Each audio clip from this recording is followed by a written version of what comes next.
The recording has begun.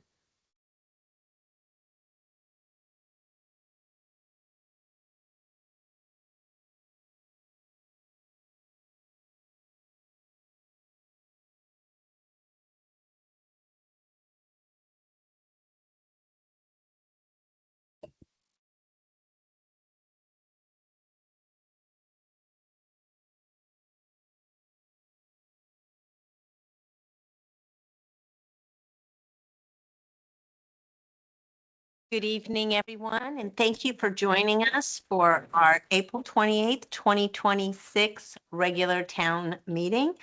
Madam Clerk, could you please give a roll call? Councilman Gutenberg, Here. Councilman McCormick, Here. Councilman Sampson, Here. Councilman Johnson, Here. Mayor James. Here. Madam Mayor, you have a quorum. Thank you so much. If you all would please join us in the Pledge of Allegiance. I pledge allegiance to the flag of the United States of America and to the republic for which it stands, one nation, under God, indivisible, with liberty and justice for all. Thank you very much. Council, if you've had a moment to look at tonight's agenda, I will entertain a motion. Madam Mayor, I would make a motion to amend tonight's agenda if we could, in recognition that we have a resident here to receive a neighborhood mini grant. I'd like to suggest to the council that we replace 3.1 and 3.2, that we just alternate them in their order in tonight's agenda. Thank you very much. Do I have a second? Second. All right, thank you. Any discussion on that? All right, all in favor of amending the agenda so 3.2 becomes 3.1 and 3.1 becomes 3.2, please indicate by saying aye. Aye. Aye. Any opposed? Motion carries. That brings us to our first item on the agenda, and it is a disclosure of a closed session meeting that occurred on April 14th.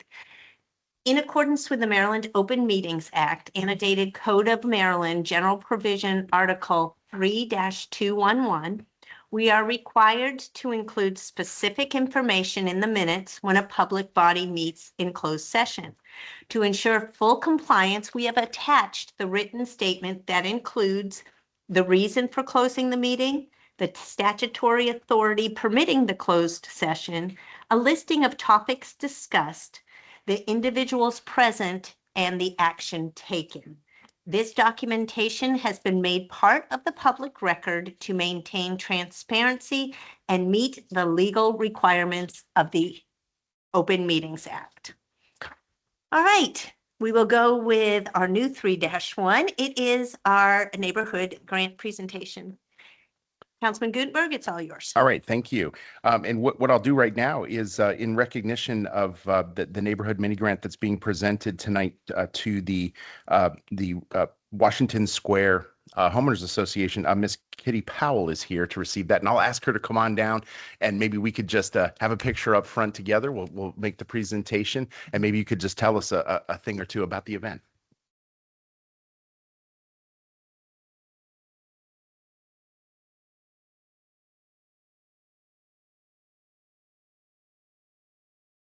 So Miss Powell, I had the pleasure of meeting during the election campaign is when I first met you, and we're actually neighbors on opposite ends of Washington Avenue.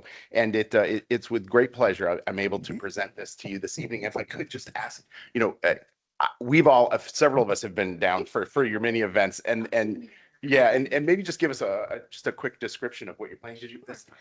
Well, Washington Square is a 55+ community, so anytime you're over 55, come on down, see if there's something available. We're real friendly, and I call bingo every Thursday night. And we like to eat. That's basically what we do. We do an ice cream social for night out. Night out for the police to come and visit us. And so every year we've been fortunate enough to gain these grants, and we apply it toward feeding ourselves. So May 23rd, we're going to have a barbecue. We're going to have roast pig and some chicken, and y'all are welcome to come. We love to have company. There's always a good crowd there, and we have a fun time. And thank you very much. Thank you. I'll be joining the 55+ crowd on 2 days before that event, so I'll be there.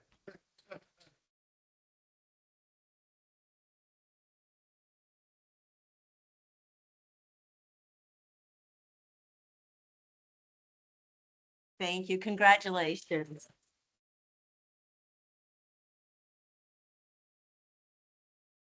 All right. You all do put on such a great party, that is for sure. So, Mr. Stevens, next on the agenda is the financial forecast presentation. Correct. Good evening, council, and it's a pleasure to be able to introduce Mr. Matt Stark. I believe he's online, and if we can bring him up and get the slides. Actually, I think, Matt, you'll be sharing your own slides, right, since we don't have them? I can do that, yes. Okay, great. I'll give you time to do that while I chat for just a second. So we're fortunate that Baker Tilly was able to take on this project because doing a financial forecast, as we discussed earlier a couple of times, and then again during the budget season, can be incredibly complicated just due to the number of variables that go into it. There's a lot of different data points that are at play when you're talking about doing financial forecasts for a municipal government. So when council, when we were having the LEOPS conversation and council wanted more information on the financial forecasting, we pledged to go out and to do that. We talked to 3 different firms, and one was just a very quick and decisive no, we can't take that on. One response was, we can do that, but it'll take us anywhere between 9 and 10 months to get it done. And Baker Tilly, who has a relationship with the town and has worked with us in the past on some of the fee schedules that we have, they agreed to take it on and to do it in a timeline that works. And so we're very, very thankful. I wanted to recognize them for doing that, for dropping what they had in their queue and taking on this project for the town.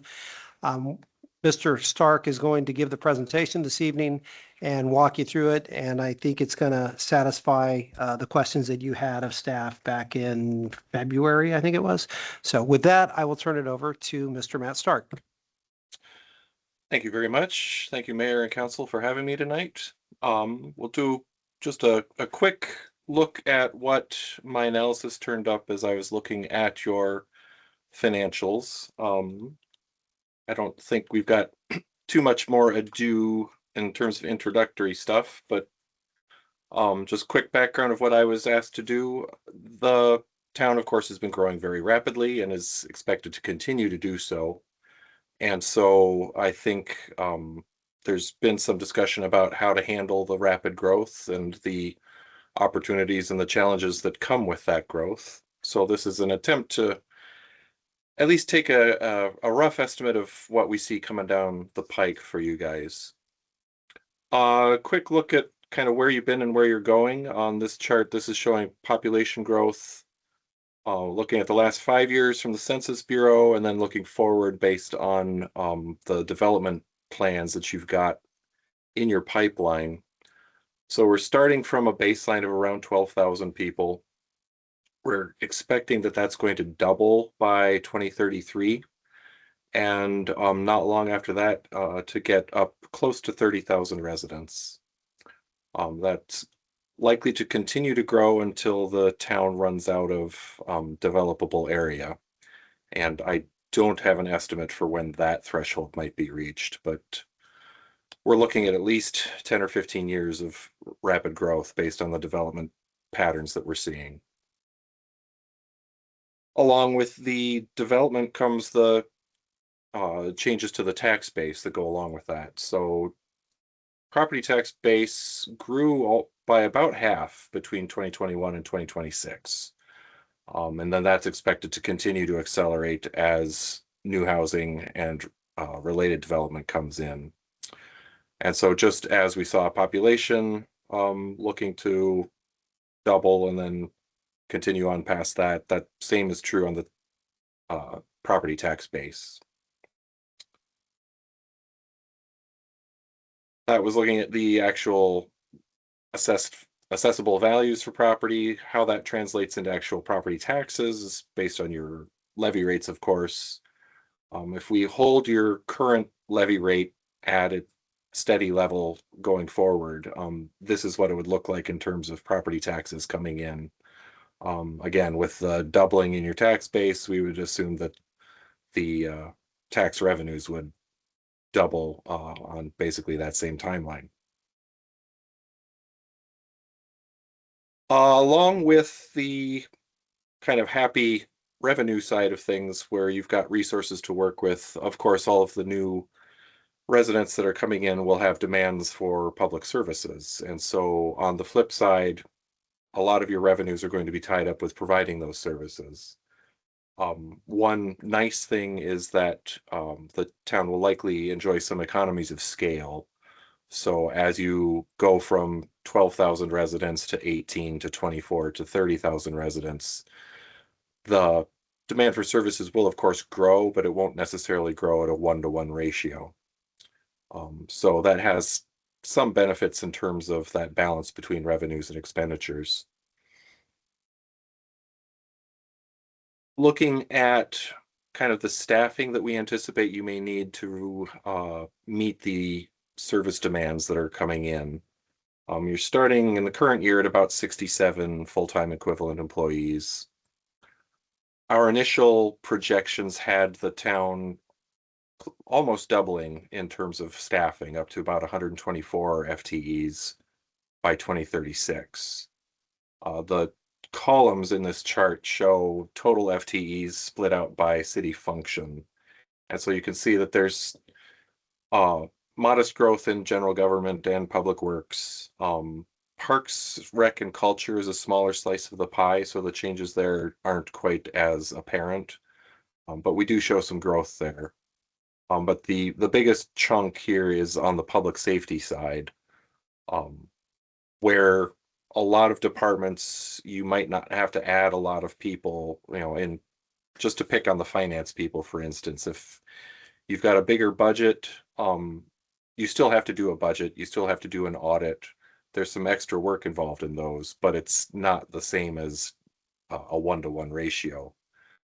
For police patrol, you still have to patrol your whole community and meet the needs and the calls for service from your growing community. And so on police patrol, generally, we don't see those kind of economies of scale that we might see somewhere else, because you actually need to have police on patrol in the community. So you'll see, as a result of that, the blue section of each of those columns tends to get a little bit bigger in proportion to the others, because that's just a need that you have.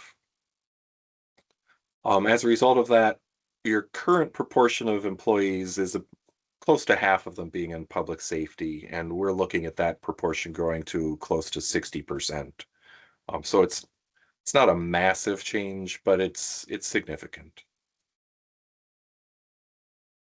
Another way of looking at this, the previous slide was just pure staffing levels. On this one, we're looking at staffing per 1,000 residents, so it's kind of an indication of where you've got some of these economies of scale that you can enjoy. And so currently you're at about 5.5 FTEs per 1,000 residents.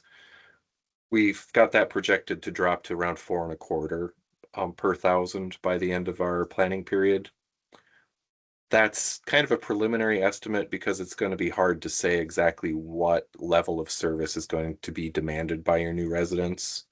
Maybe a little higher, maybe a little lower. And you might have demands for service that come up in the future that are not foreseen in this. So please don't look at this as the gospel truth. This is our best estimate with what we've got in terms of your development patterns.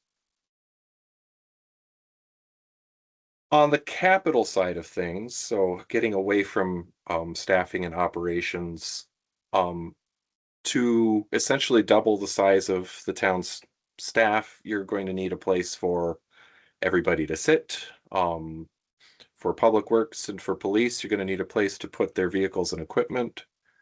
And so we're anticipating that you're going to need some facility expansions or some new facilities to help you with managing growth. And then on top of that, you'll have your utility impacts. We expect those should mostly be absorbed by the utilities themselves, since they are enterprises. But you'll also have a lot of work on the transportation side with roads and intersections and those improvements. And so I don't want to be too rosy in my projections on the operations side showing that you've got excess revenues because we're certain that there's going to be some capital needs that the town will need to fill. And so, just as an example on here, $50 million in capital needs. This is purely for example. I have no idea how much you guys are going to wind up having to spend. But if it's $50 million, either you need to collect $50 million to pay for that up front, or what I believe would be more likely if you had to issue debt to pay for those. That would be about $4 million a year for a $50 million bond that was being paid back over 20 years at current interest rates. So that's just a heads up that those capital needs can turn into a fairly significant annual impact as those facilities come online. Quick look at your general fund. Looking at actual revenues and expenses from the past few years, current budgets, looking at your 5-year capital plan, and then looking at your assessed value statements from the state. So this is a quick look back.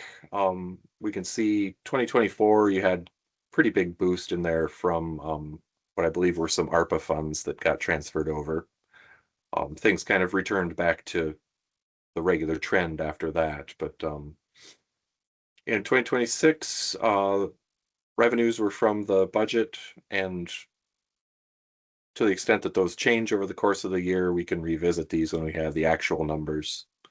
And then the same for 2027. Right now, all we have is the budget numbers. But you can see the growth has been there. Even if we take out that one spike for the ARPA money, you're seeing growth on the revenue side for certain. That, of course, gets balanced out on the expenditure side. Had some significant increases on your expenses. The general government segment of these columns, that jumped by about 16% in fiscal 23 and then 21% the following year. We saw a similar pattern on the public safety side where we had jumps in the mid-20s in 23 and 24. So if you're looking at the columns there, you'll see there's a pretty big jump in between 2022 and 23, and then again between 23 and 24. And then we've got a few transfers out that those are just some interfund transfers that they're fairly minor piece of the overall pie. I anticipate that you're going to continue to see your general fund expenditures grow in line with some of those staffing assumptions that we talked about a moment ago. Looking at a quick comparison between the two, the town's in really good shape here. Revenues have been in excess of expenditures pretty consistently. And so that's something that we like to see. That gives you a little bit of wiggle room to build up a rainy day fund and to have some resources on hand for making capital investments in the future. Again, you had that big spike in 24, but that was kind of a one-time deal. General fund balance has been growing, which would be expected where your revenues are exceeding your expenditures. Started at just shy of 15 million, and we're currently, according to your budget, you'll probably have about 27 million at the end of fiscal 26. The red line on there shows your minimum reserves. The town remains well above its minimum reserve balances. And that's a combination of half a dozen reserves that the town has defined for various purposes. So that was all kind of the look back to see where you've been and kind of how we got to where we are. For the forward-looking piece of this, our projections are assuming that your levy rate is staying constant, and so property taxes are going up based on new tax base coming in as opposed to you raising your levy rate. Miscellaneous revenues, we assume will go up around 2% per year. And then property values for existing property would be rising around 3% a year. On the expenditure side, we're thinking personnel going up around 3% annually. With some of the benefits, health insurance we had growing at 6% annually and pension at 4%. It's just more in line with what we've seen in recent patterns. Other operating costs, we're going to stick with 3%. And then incoming development based on your planning estimates of what you have in the pipeline. And these are consistent with the numbers that we were using for water demand projections last year. Again, we're starting from your current budgets, and then we're inflating these numbers based on the annual inflators I was just talking about. And then for your payroll expenses, they are growing proportionally with our staffing assumptions.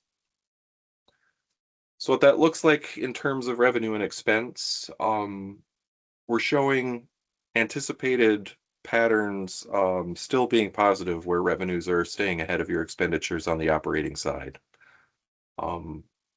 Gap is fairly consistent, even though we kind of put a thumb on the scale with having the expenditures grow at a slightly higher pace than the revenues for annual inflators.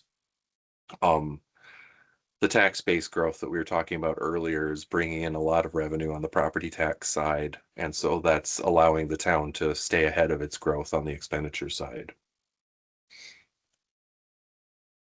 This is basically looking at the difference between those two columns on the previous chart. So this is just showing how big the operating surplus is. Currently budgeted at 3.4 million. And that we anticipate that to grow steadily over time to a rate of almost 8 million by 2036. What those surpluses do in terms of fund balance, you'll see it grows quite a lot. Starting from a fund balance of around 30 million, we believe that would essentially triple to close to 90 million by fiscal 36. Oh, there's a typo. That should be fiscal 36 on the bullet point there. Again, I want to put in the caveat that we're not certain how much service demand you're going to see. If you need to make additional investments in personnel, that's going to cut into this. And then especially on the capital side, if you wind up needing to build facilities, as I said before, a $50 million project is going to cost $4 million a year for debt service. And so when we're looking at these surpluses of 7 or 8 million, well, if you're needing to build a lot of new facilities, you could see that cut by more than half. Even so, the baseline projections are looking very positive, and so I think the town's doing a good job of handling growth so far. Next section, I was asked to look at some changes to the police pension program. And so wanted to peel off from the regular general fund stuff for a moment to talk about what those impacts might look like in terms of these surpluses that I just went over. Looking at the 2027 budget, the police pension was jumping from baseline of around 375,000 to go to about 880,000. And so if, as a result of that change, we're looking at a surplus of 2.9 million as opposed to 3.4 under the previous system. Running that out into the future, you'll see the sort of the lighter colored teal line is what we had for if we had continued the legacy pension and it was just growing at 3 or 4% annually. But then we also have a lot of hiring that we're considering on the public safety side. And so we've got growth just due to having additional employees in addition to whatever inflationary impacts we might have there. For the proposed LEOPS system, you'll see that's the darker blue line. That's the taller one. And so you see there's a gap between the two levels. The cost was by fiscal 32, we're looking at a difference of around $1 million. And then by the time we get out to the end of the projections in fiscal 36, it's more like $1.5 million. How that affects the overall budget surplus for your general fund. Again, the lighter line that's at the top is showing what our budget surplus was under the initial projections that I shared earlier. And then the darker blue line that's below that is showing what the surplus looks like with the additional pension costs added in. So by the time we get out to fiscal 36, the surplus is 6.6 million instead of 8.1 million.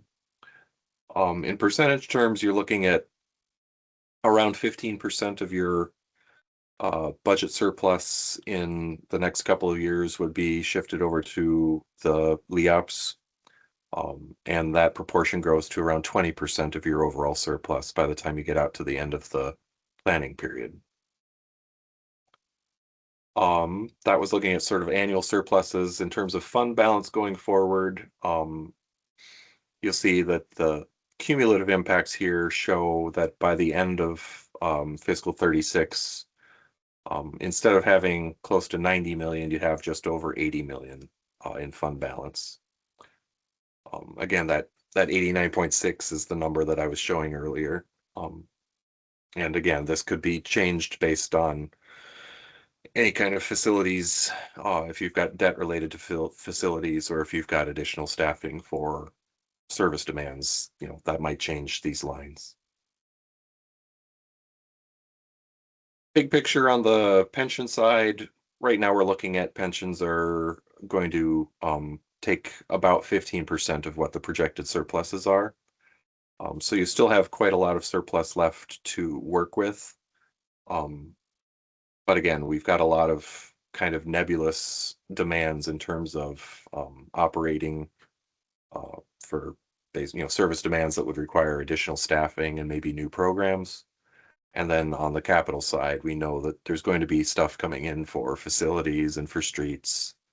And so those will have their additional impacts. So yeah, again, if we're committing that 15% to pensions, we still have quite a bit left over, but we know that we've got a lot of demands that are going to be coming down. So that is where we wind up. I'm happy to take any questions. I know that was kind of a whirlwind tour, but I figured it was worth getting through as quick as we could. Thank you very much. And will you be providing these slides to us so that we can have them for reference? Certainly, yes. Great, great. I will open the floor to council, and then I'll come back with my questions. So, Okay. Councilman Gruber? And before I ask my questions too, by what means will this be added to the public record so it's not just for our review, but residents can see it?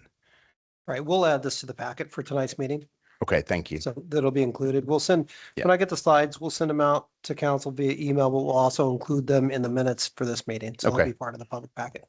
All right, thank you. So, in general, right, a lot of really good information there for us for context. In the growth that we were looking at there, I think it's important for people to know especially when you look at the tax revenue increase forecasts that are there, those are based on flat residential property tax rates. And the property tax bills, when we discussed this some months back, remember, growth in Plata is also growth for Charles County. So out of every $100 in property tax, $54 goes to the county, which pays for county services, including schools. $30 goes to fire and rescue. $11 goes to the town of La Plata, and $5 to the state of Maryland. So those are the ratios that $100 of property tax goes to. But I want to get at to really what drove the need for what we're seeing here. And this was broader in scope than some of the questions we were asking tonight. We were talking about LEOPS, and I think that's goodness. But really what I want to zero in on here, because it was the crux of the debate we were having that night, which is the forecast of revenue generated by growth. And that forecast is based on the pipeline of what is in the development pipeline in La Plata.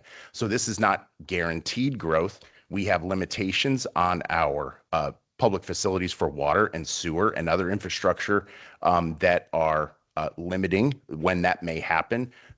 There are other factors that in the economic outlook for the country, the county, the region, that may drive those to be different as well. But the context of what we were talking about that night was that we had forecasts for costs, but we weren't able to marry up from validated numbers, I'll say, the forecast for revenue generation, which really completes the picture of how we do the analysis on the LEOPS. And so what we see here in summary is that it does fit. I think that, seeing that it takes our projected in this scenario, right? Like this is not what will actually happen, but in the scenario, the utility of these numbers tells us that it lowers our revenue surplus by 15%. We know that we paid for this LEOPS with a 3-cent tax rate increase a couple of years back now. That effectively at the time was approximately a 9% property tax increase on that $11, right? Not on the whole $100 of property tax, but on that one sliver of your property tax bill that is the town of La Plata's property tax. So that raised to 9%. So that is covering not all of what LEOPS costs in the long run, the way I am interpreting this. So this is an example where, if we had no growth forecast in the town of La Plata, it would be harder for us to do what we needed to do for the professional police force that we have. And so, when we talk about growth, we need to talk about, there are costs, there are some negative effects, but there are some positive effects too. And so this is an example of where growth is augmenting or supplementing our ability to provide something that we need to do for our the people that provide us public safety in the town of La Plata. So I really appreciate that staff went through and did this. I appreciate that we didn't have to rely on individual numbers. I think it's better when we can rely on numbers from staff because then we have a common set of truth and it's in the public record and residents can evaluate it with us and we can walk through this stuff. We may not always agree on what to do about those numbers, but it's really important that we have a common foundation from which to make those discussions and decisions from. So thank you for that. Appreciate it. All right, thank you. Councilman McCormick? Yeah, hey, Matt, Councilman McCormick, thank you very much for the presentation. Just a couple of high-level questions for you. Again, I'm sure it'll be provided once it's sent to us, but just kind of scraping where this data came from. So let's start at the top. So the expectation by 2036, if I heard correctly, was essentially a double in the population due to plans in the pipeline. And I think you stated that you used the September 9th, what I like to call the state of the water for La Plata as your source of truth. Did I have that right? Yes, it was consistent with the numbers that we'd used in the water study. Okay, so there were 3 different, I guess you could say, stages that those development plans were in when we discussed it that night. At least that's how I remember it. Mr. Stevens, let me know where I go awry, please. So basically, number 1 was everything's lockstep. We're literally just waiting for the water. 2 was some combination of the plan's been approved, planning commission's been introduced to it, waiting on the water, but there's a couple more steps it has to go through. And then essentially number 3 was, hey, these are things that have been mapped out on paper, but no formal discussion has happened. Are you using all 3 of those to talk about the projected growth? Are you using just what I would call like Section A, or are you using a combination? When you talk about doubling the population, the plans in pipeline, what population of those plans are you taking? The study that we did for water was using all 3 of those categories. Okay. And the timing on those was such that the shorter term ones that are more definite were, kind of written in ink, where others might have been written in pencil. I appreciate that. Thank you. Yeah, so clear context there. So that answers a lot of the questions that I had. So thank you for that. Use the qualifier rapid growth, just out of curiosity. Like I would argue doubling the population by 2036 probably satisfies my definition of that. So I do appreciate that clarifier in there. But you also talked a little bit about tax base and how that's expected to double in 5 years. So the population in 10, it looks like the tax base in 5, is that driven from the 3% expected increase in home values? Is there something else that I'm missing there? Was there an expectation for commercial development to match residential increases? Where'd you get that tax base doubling in the 5-year period? Well, just to clarify, population we had doubling by around 2032 or 2033. Okay, so a little bit So earlier. Yep, so it was basically about 150 or 160% Got by it. the end of the planning period. And so on the revenue side, I have to do my quick look at, pardon me a moment, I'm just pulling up my lists here. But yeah, they're roughly in proportion with each other there, where we've got the population sort of doubling by 33, and that was pretty well in line with what we had for the property tax revenue. Okay. When you created this study, right? And again, I'm not expecting to be an expert on Charles County or La Plata politics, but were there any what I guess I would call like different variables put into this, considering narratives or anecdotes or policy discussions that are currently happening in the area? Or was this simply, hey, we're looking at the last 5 years and we're just going to map that to the future 10? For like inflationary impacts, we were looking at kind of what we've seen for baseline inflation, understanding things have been a little bit rocky since pandemic time, but Mhm. trying to say, okay, if things can calm down and we just see 3% per year.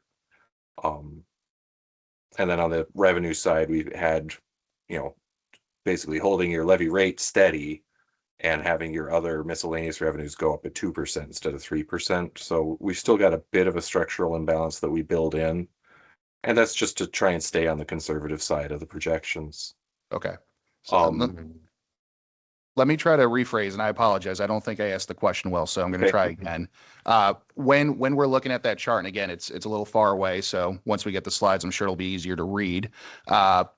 Was it peanut butter spread throughout that planning period, meaning we're going to have the expected growth essentially 1/10 over those 10 years, or were there certain years where, hey, listen, we're going to get an increase in the water allocation, we expect a what I would call like relative boom in the planned growth that's now going to be approved in that year. The next year, maybe we don't get an increase to the water allocation, so no growth that year.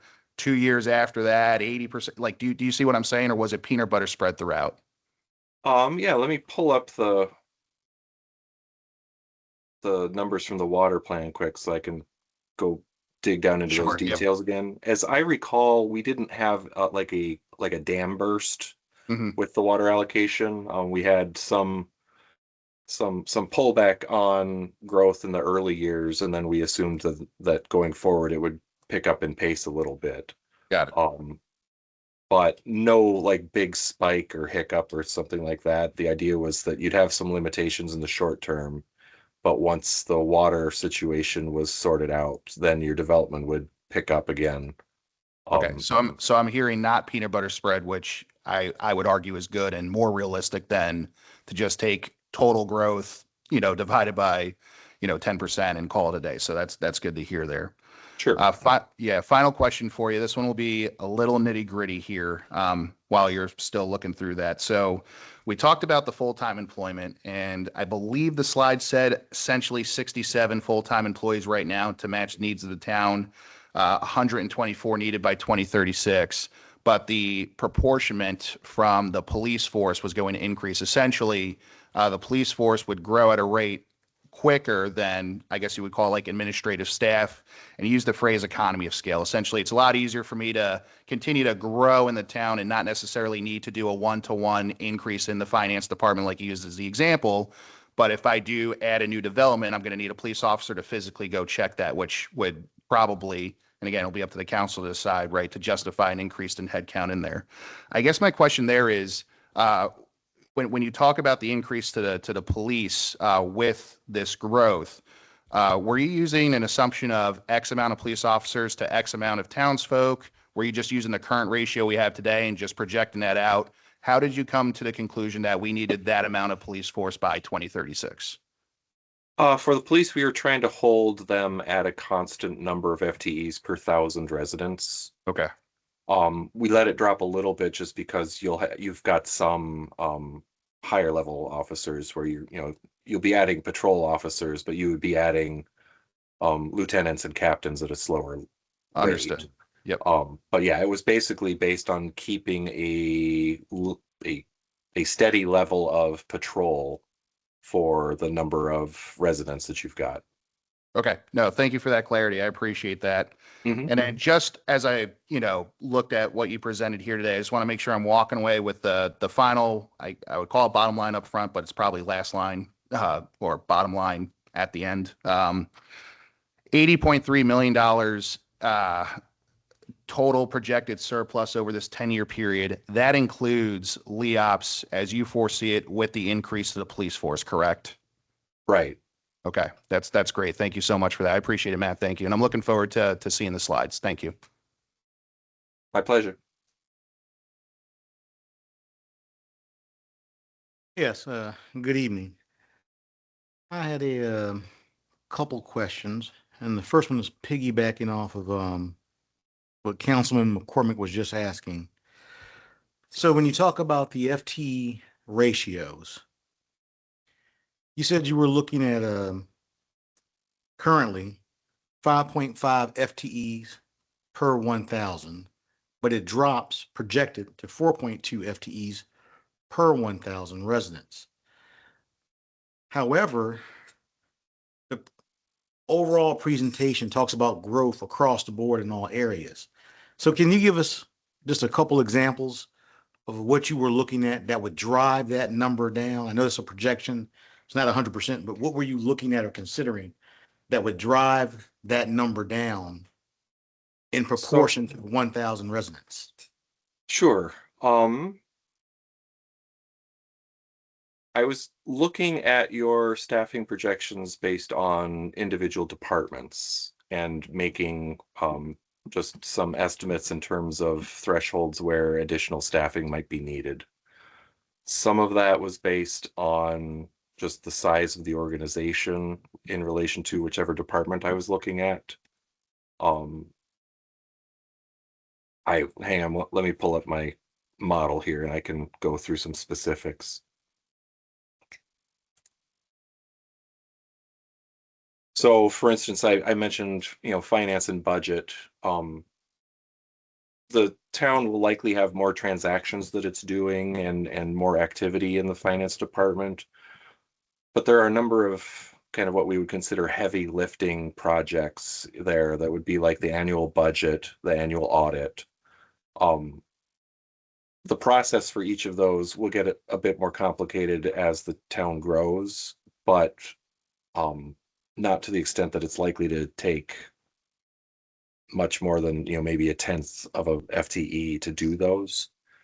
And so for something like that, I'm saying, you're not going to need a lot of growth in that department. You might have to add another clerk to help with your accounts receivable and accounts payable as the transactions go up, but you don't need to beef up your staff a great deal because you basically have some extra capacity, and there's some assumptions in there as well about, you're likely to have a finance system that the town will use that will allow you to streamline some of those processes. So for, general government, we're showing, annual growth of between 1 FTE, and I think your biggest year for general government was 4 FTEs. And that was just because we had a few things that were coming in all on top of each other, thinking you might have to add somebody in the administrative office, you might have to add someone in finance, you might have to add someone in your planning and zoning group as that continues to grow. That was another thing, is I did front load some of the growth for planning and zoning, just knowing that you've got a lot of growth happening and you're going to likely need a little extra help in that department just to keep a handle on things. Say in public works, we're showing growth in your street maintenance because we anticipate that you're going to be, making street improvements and having additional lane miles that you have to maintain there. But on the administrative side, that was slower growth because we're just assuming that you don't need to add department heads kind of at a 1-to-1 ratio. Like I say, on the police side of things, and this is not specific to La Plata even, but it's the pattern that we see in growing communities is that police tends to grow on a level that's much closer to a 1-to-1 ratio because you've got patrol that you have to handle. And so your growth on the command side of things is going to be lower, but you're going to see a lot of growth just on patrol. And so that's why we see public safety tends to grow a little bit faster, and as a result of that, it takes up a bigger slice of the pie. All that being said, there's a lot of unknowns here in terms of, where you're going to hit thresholds. I might have had you adding staff in 2032. In real life, you might need to add staff in 2031 or 2030 for that department. So there are a lot of question marks there. Overall, the idea was just to show that the growth on the operating side is expected to be proportional to the revenue side, and still give you guys surpluses. I had something on the tip of my tongue. I'm sorry. Oh, the other caveat that I wanted to add was on the service demand side. We don't know if your new residents are going to have service demands that are completely new. If you have a big demand for more recreation programs, then you might have to make some investments in staffing to run those programs. That was kind of outside of what we were looking at here, but it's a possibility that your newer residents may have demands that are different from your existing demands. And so that's just something to be careful about, because you may wind up with significant growth in a department that, you might not even have a department yet for something that the newcomers might want. So it's kind of a question for future councils to work on, but it is a big question mark that we kind of don't want to ignore. Okay, thank you. Mhm. My next question. I think I know the answer to this. I just want to make sure. It seems like all the revenue growth projections is solely based on homeowner projections. Was there any consideration of commercial development, or was that just held constant at the current rates and assumed that there's no future commercial development? So for commercial side, for commercial and residential both, we were assuming that like existing property is going to continue to appreciate at, I think it was 3% a year. In terms of new development, I have to go back and look at the chart that I was using for the water study, but I know that one had some non-residential development in it, where we had, I don't think it was a lot, but I know there was some in there with square footage for retail, essentially some new retail spots. I think we had 2 or 3 different commercial or office type developments that were on the list. And then we had some that were kind of civic or institutional uses, which I think were related to the West Village development that was likely to come in. So yeah, it was heavily tilted toward residential on the development side, but there were some non-residential developments that were included on that list for water. And to the extent that you get additional non-residential development coming in, that would likely produce some more revenue for you. But it's hard for me to say what your mix of residential to commercial development is going to be. I'd have to spend a lot more time sitting down with your planners and your development community to try and figure out what those opportunities are.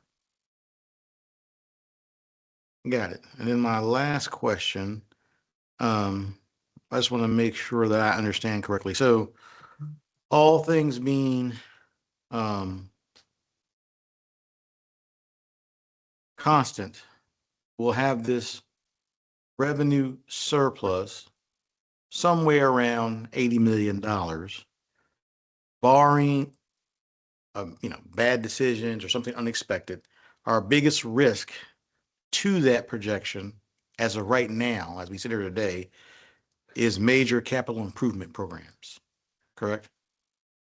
Yeah, I don't have a good way of anticipating how much you're going to need in terms of new facilities and in terms of street improvements. If you've got, if you have to do an expansion where you're adding lanes to some of your through streets and you're adding intersection improvements for signals and turn lanes and that kind of stuff.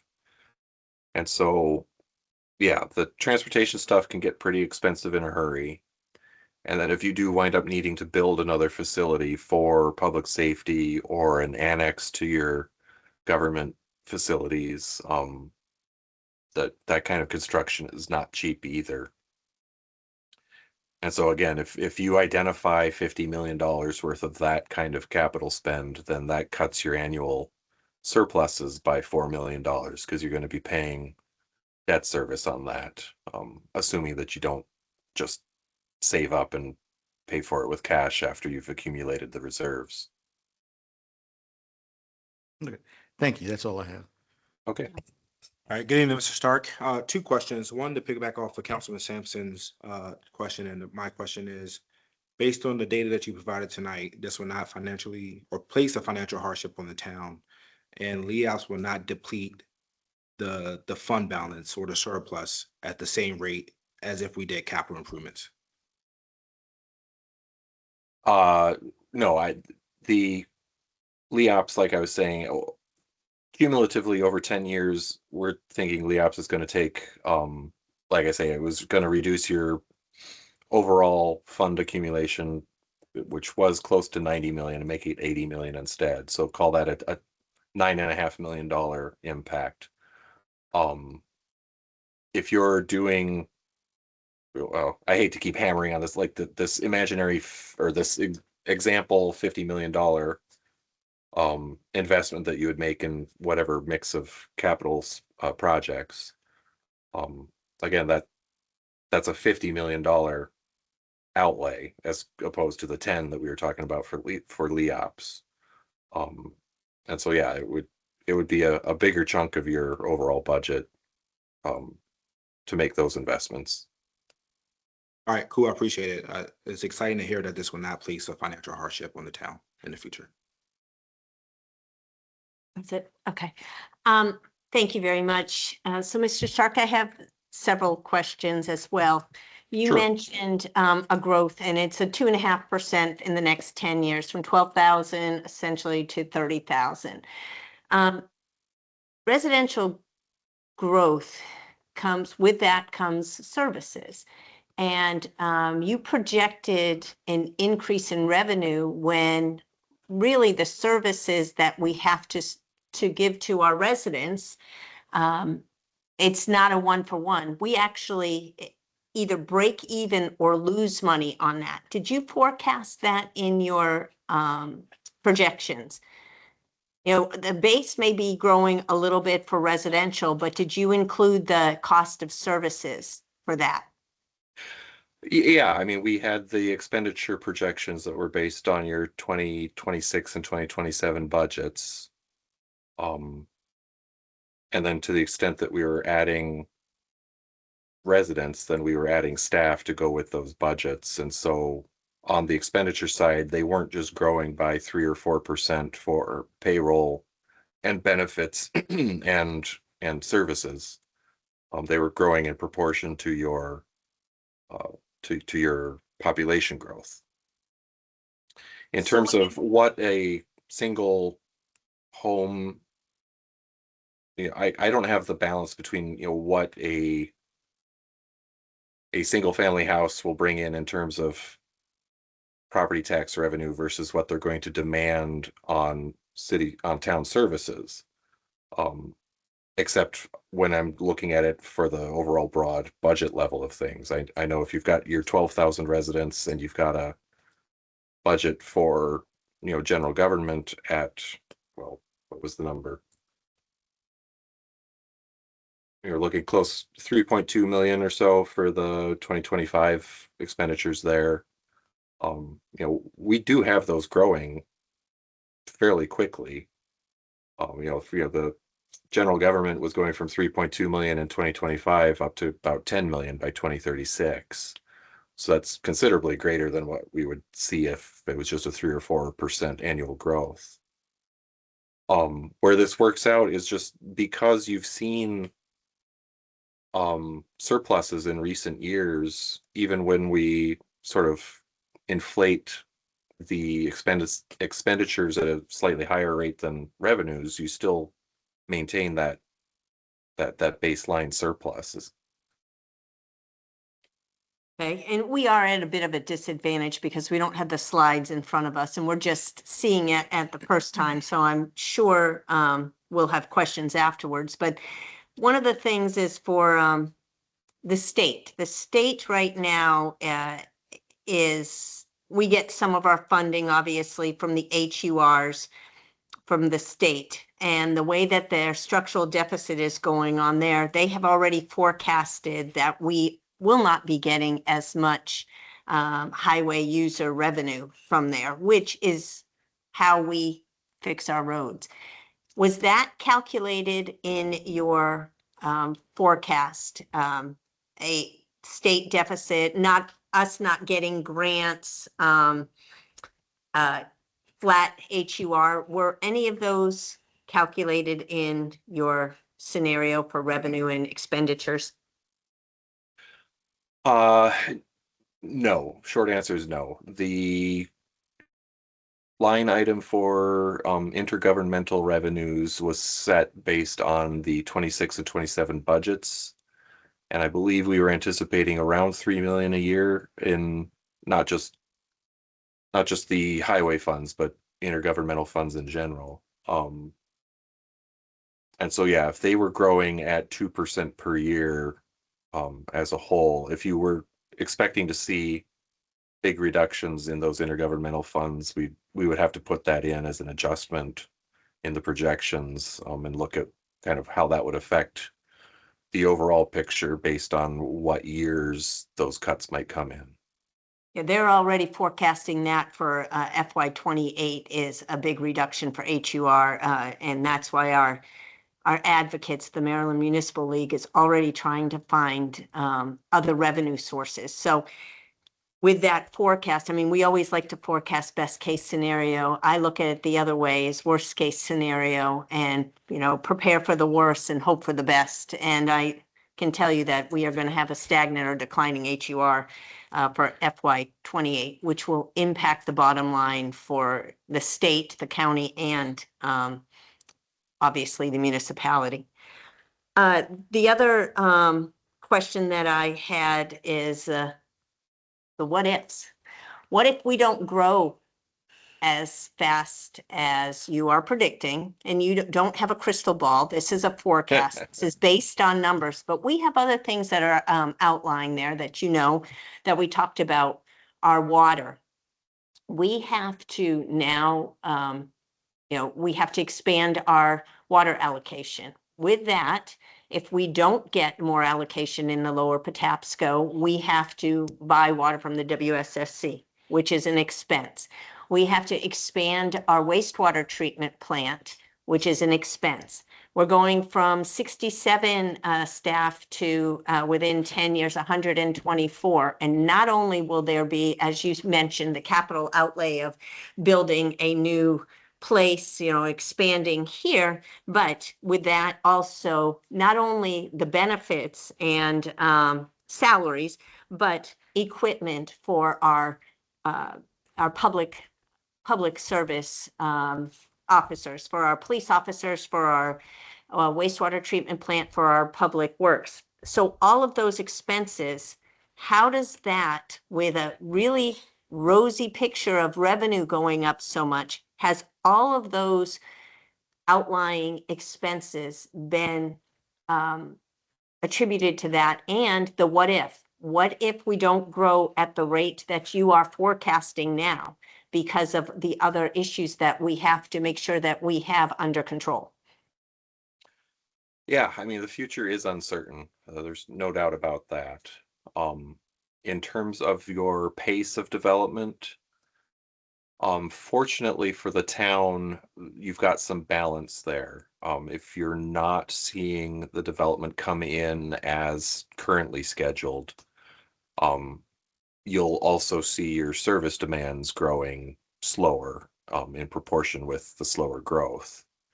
And so if you're trying to stay out ahead of the demand and you're making a lot of new hires in public works and public safety, and then the development doesn't come through, you know, you might have some impacts there where you're providing a level of service that's a little bit higher than you currently are, until development catches up to that at some point in the future. Similarly, if you're planning a big capital project, based on future growth, and that growth does not come in, you know, you might wind up with a big expansion of the town's facilities, or, you know, say a new public works building or a new public safety building or something to deal with your staffing growth. There's always a risk there that you'll want to build facilities based on what you think your needs are going to be over a certain number of years in the future.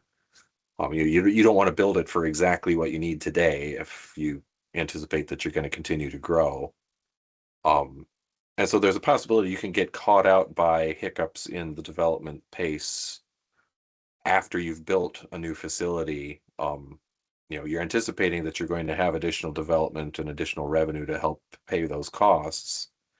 If the timing is wrong and you build something in 2030 and then you don't see any growth for 2 or 3 years because of some wrinkle in your development pipeline, then yeah, you can wind up on the hook for debt service on a building that you don't need that capacity yet because there was a delay in development.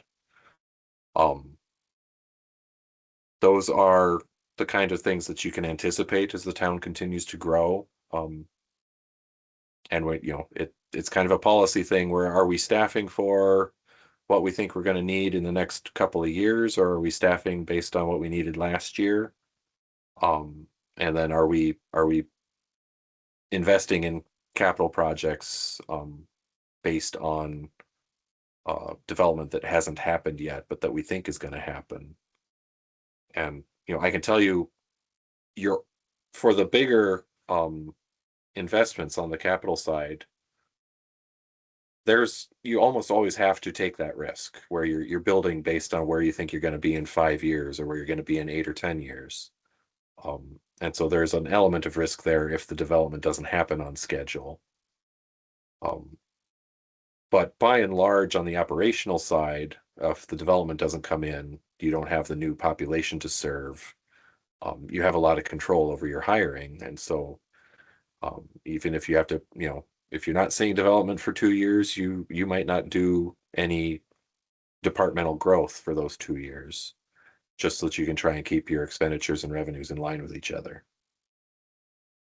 And I totally understand that, and thank you for that explanation. You know, I look at the past. You can only go from history, and you don't want history to repeat itself. And when Pine Grove Heritage Green came in 1989, they were going to double our population back then. They did not become viable until 2021. So that lapse of time, now our town did not plan for that growth. So luckily it didn't happen then. But if we had increased our expenditures based on that growth and that projection, we would have been in a world of hurt. We would have been playing catch up.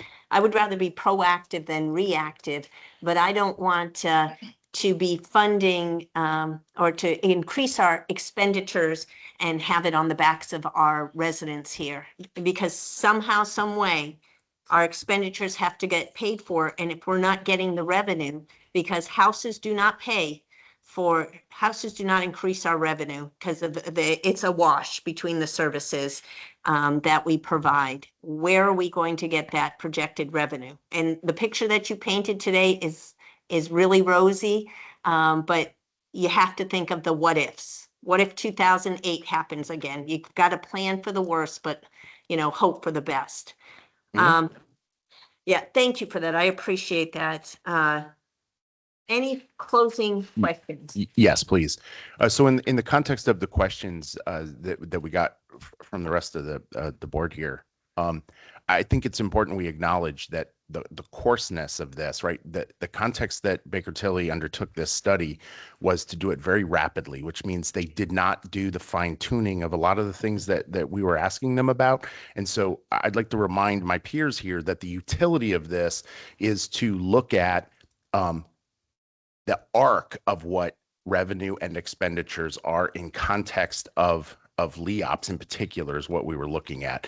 And I think that has been affirmed for us. I think when I hear questions about talking about all of these way in the out years forecasts of very large revenues, I think Mayor James, you bring up an excellent point. There are always, and we know there is a number of unfunded mandates coming our way. We've started to talk about some that are going to be coming up in future agendas, and they will continue. That is the trend because of federal budgets and state budgets and the way those trickle down to the county and then to us, right at the last leg where we deliver services. We know that we are going to have to be responsible for the way we plan our budgets annually. We know this year our budget is structurally tight, but more revenue than expenditures. We have a balanced budget. We'll continue to do that as long as, and I said this the night we talked about the LEOPS forecast the night we did it. As long as we are disciplined to not get out ahead of ourselves with growing the police force, with our dreams of how budgets may change, and we do it based on where we really are, not where we think we will be, then I think what this data tells us is we'll be okay based on the decision that we're likely to make tonight and with the final budget. And that's what I'd like to say. Thank you. Yes, anything else? No, nothing else. Thank you. All right. Well, thank you so much for all of the work that went into giving us this slide presentation and this forecast. I really appreciate that. Mr. Stevens, we don't need to take a vote on anything on this. This was just No, this was an informative. informational presentation. Okay. And later in your agenda, you are going to have two resolutions for LEOPS come up. So this will inform that conversation. Okay, thank you. My All right. pleasure. Now on to our next item on the agenda. It's a proclamation for Professional Municipal Clerks Week. We could not do what we do here on Tuesday nights without our clerk, and I am just so very proud to read into the record a proclamation for Professional Municipal Clerks Week, which will be May 3rd to the 9th. Whereas the office of the professional municipal clerk, a time-honored and vital part of local government, exists throughout the world, and whereas the office of the professional municipal clerk provides the professional link between the citizens, the local governing bodies, and agencies of government at other levels, and whereas professional municipal clerks have pledged to be ever mindful of their neutrality and impartiality, rendering equal service to all, and whereas the professional municipal clerk serves as the information center on functions of local government and community, and whereas professional municipal clerks continually strive to improve the administration of the affairs of the office of the professional municipal clerk through participation in education programs, seminars, workshops, and the annual meeting of the state,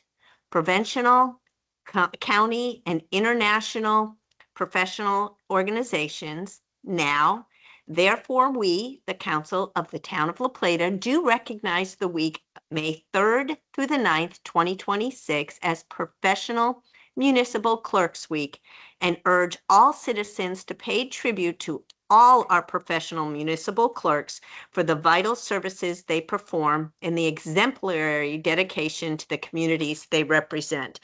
And I'm going to do a shout out to Shelby Shelby Pritchard for being our clerk. Thank you very much.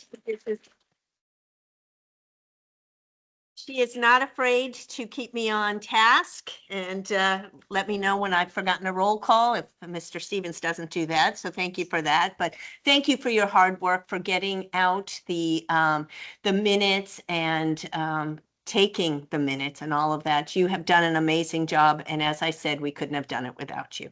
So this is signed by the Council of the Town of La Plata, myself, Mayor James, Councilman Gutenberg, Councilman McCormick, Councilman Sampson, and Councilman Johnson. So thank you very much. And you get 1 week out of the year. That's it. We're going to praise you there. All right, this brings us to our portion where we have public comment. If anybody would like to speak, I ask that you state your name, whether you live within the incorporated town limits, and if you could limit your comments to 3 minutes, that would be greatly appreciated. Do I have anybody that would like to speak this evening? Okay, don't fight to get up here. All right. Okay, no one this evening? Thank you. We'll go on to our next part of the agenda. It is our public hearings. So before officially calling the first public hearing to order, I would like to ask our amazing town clerk to review the procedures for tonight's hearing.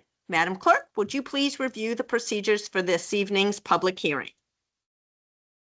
Town of La Plata public hearings are conducted in the following manner. Call to order, review of public notices, summary of town staff report and recommendations, questions by the town council to town staff, written documents entered into the record, speakers from the public, additional questions by the town council, closing of the public hearing. Written documents for the record submitted in advance of the public hearing are provided to the presiding officer prior to the opening of the public hearing.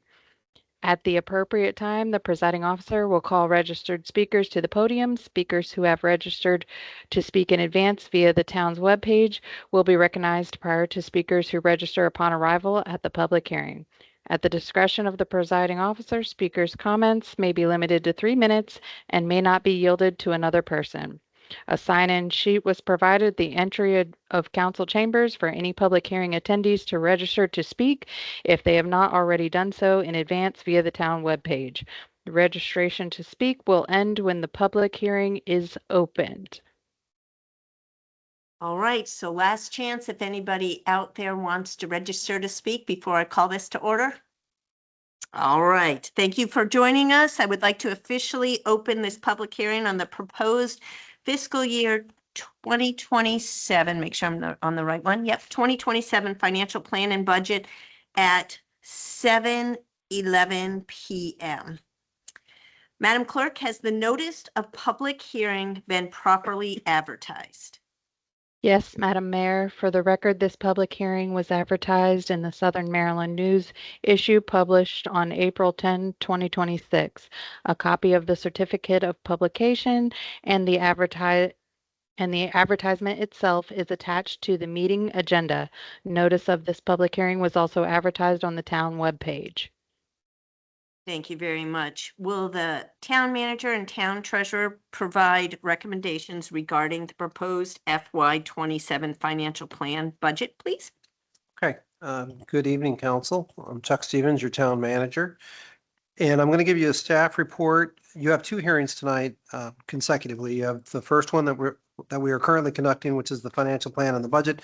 The next one you're going to have immediately following this is going to be on the fee schedule. The staff report is the same for both. So I'm going to give it once, and then when it's called again in a few minutes for the fee schedule, I'll just remind you that I already gave you the staff report. So by way of background, the attached ordinances for your consideration this evening collectively establish the town of La Plata's financial framework for fiscal year 2027, which will become effective on July 1st, 2026. And these include the adoption of the FY 2027 financial budget, financial plan/budget, which authorizes operating and capital expenditures for the fiscal year, establishment of the FY 2027 tax rate, maintaining the real property tax rate at 0.35 cents per $100 of assessed value, along with applicable personal property, public utility, and special taxing district rates. Adoption of the FY 2027 fee schedule, updating Chapter 101 of the Town Code to reflect current service fees and cost recovery practices. These ordinances are interdependent and are required annually to ensure the town's authority to collect revenues and execute expenditures in alignment with the approved financial plan. In accordance with the town code, C8-6, public hearings were advertised for the FY 2027 budget and fee schedule. A public hearing was not required for the tax rate as the rate is not increasing, and that is consistent with the state of Maryland requirements. The fiscal impact. The adoption of these ordinances authorizes the full implementation of the FY 2027 budget, including all planned revenues and expenditures across governmental and enterprise funds. The budget ordinance establishes appropriations for all town operations, capital projects, and debt obligations. The tax rate ordinance maintains the current real property tax rate, providing a stable and predictable revenue stream while incorporating growth in the tax base. The fee schedule ordinance updates fees to support cost recovery for services, particularly within enterprise operations. Collectively, these ordinances ensure sufficient revenue generation to support town services, capital investments, and long-term financial obligations. In your packet, you've got the alignment with our strategic plan as well as sustainability and ADA considerations for your review. The recommended action for council this evening is to adopt the ordinances for the FY 2027 financial plan/budget, tax rate, and fee schedule as presented with an effective date of July 1st, 2026. All right, thank you very much. Does the town council have any questions? I will entertain them now. I'll go down to Councilman Gutenberg. So if we're going to talk about any individual items, is that problematic to adoption and the adoption schedule that we're on? No, I don't believe so. Maybe I'm getting a no from the treasurer. I was going to ask her to come up, and that's not necessary. No. Too easy of a question. I think if you have a line item change and wanted to bring it forward here this evening, we can Okay. make that adjustment because this will be the first reading on this, and then there will be a second for adoption on May 12th. So any changes that are made as a result of the conversation tonight, we will call those out for your consideration on the 12th. Okay. So I'll just bring one up. It's a relatively small issue, but it's in our capital budget. And we had a discussion about the historic firehouse and project around a rehab of that. And so we talked about it in context of the Dorchester Community Center and the way that we are handling the Dorchester Community Center as a town from an operations perspective is we aren't going to make an investment in the facility unless we have a partner that will meet us there to use the infrastructure to deliver value to residents, right? A service or a benefit to residents. And so the discussion during the budget session was that my feeling is we should adopt that same model for what we are doing at the historic firehouse. And if that is to be used as a museum, that we need to have a partner to operate in that facility. And as of right now, we don't have a partner to do that. And that's a thing that we desire in order to do that and actually deliver a value to the community through that facility. So what I'd like to do is suggest that item, while it has changed in words, the dollar value of the rehab is identical to the dollar value that we were presented for the totality of the interior renovations. And so what I'd like to do is just suggest that staff provide a number that is more in line with what I believe the redefinition of that project is. I completely understand. And so what we can do is we'll go back and we will assess that line item, and we'll likely reduce that number to a number that we can use to preserve the building in the state that it's in, preserve it without any enhancements. So that number will absolutely come down, and especially because it's in capital, it'll have very, very little impact on the budget at all because it'll just be funds going back into the reserve, into the fund balance reserves. So we can make that adjustment. We'll get some assessment done between now and the 12th, and when we come back on the 12th, I'll highlight that line item change for council. Okay, thank you. Anything? Councilman That's it. Corley? Yeah, several comments, not so many questions, but Mr. Stevens, Ms. Minor, Ms. Larson, every staff member that worked on this March 17th sitting in here, and how you all presented this, at least to me, I would assume the rest of the council as well, is really, really appreciated. So thank you for that. And that's, I think, what's going to drive some of the comments here. So first and foremost, very happy to have the presentation we did immediately before this regarding LEOPS and the financial future and impact that will have on the town. And again, I think Councilman Johnson summed it up very, very succinctly, but This puts us in a strong economic position. And Councilman Gutenberg said, I think what I was trying to touch on as well, he said it maybe a little bit more eloquently than I did, which is it's got to continue to remain in our in our left and right limits. And this budget certainly does that. So I'm happy with it. I did send you I sent you several questions, but there's one I want to talk about on the record, if that's okay with you, Mr. Stevens, and that's the speed camera program. Councilman Gutenberg talked about this on March 17th. I just want to make sure, and I want to make sure it's on the record here. So there is a plan there that essentially, to exclude just the operating cost of the camera itself, every other dollar that the town receives through those violations is going to go to a pedestrian. Is it like a lockbox, a fund? What exactly would you call that policy wise? It's going to be accounted for within our budget. There's a line item now that's been established for that. Everybody will be Yep. able to see it. It's in the Mhm. budget. It'll be public. And so any surplus funds after the bills are paid for those cameras will go into that. And then those funds will only be used for pedestrian safety enhancements for the town. So you can think of traffic calming measures or crosswalks or things of that nature. Yeah, no, and I appreciate you giving that example there. I know a couple of folks, both online and in person, were asking like a little bit more as to what that was. So just want to make sure it was on the record. I know I sent you the email for the clarification, but thanks for putting that out there. And the final thing, I don't know if we are or aren't taking a consensus on what Councilman Gutenberg talked about with the fire museum or potential fire museum, but I agree with what he said. So in case we are taking a consensus, I just want to be clear. I agree with what was proposed there. But again, thanks for the budget. Looking forward to the formal discussion here, the second reading, but I'm incredibly happy with the work the staff did. So thank you, Mr. Stevens. Thank you. Yes, I'd like to also affirm what the other two councilmen said. I'd like to thank Treasurer Larson for a great job. I thought she did an outstanding job on this, and the rest of the staff that supported it. I was very happy that it was balanced, which by law I know it has to be, but it was balanced in a way that did not raise taxes. That was important to me. It also awarded those that service, with the market increase for the town employees. I think that's important. And the pension for the police department. So I'm very appreciative of that. I also want to mention, because it was a big issue at one point in time this year, and I know the funds came in through grants, but the Southwest Access Corridor was a big deal at one time. I was getting emails on that almost on a daily basis, and that will help with the eventually it will help with the intersection over at Steeplechase. I know we're in the beginning phases, long ways to go, and it's just preliminary to look at what needs to be done in design. But I was happy with that, and like I said, once again, I'd like to thank the staff. I think overall addressed all issues, and besides a few minor changes here or there that are coming up now, I think we have a good product. So thanks.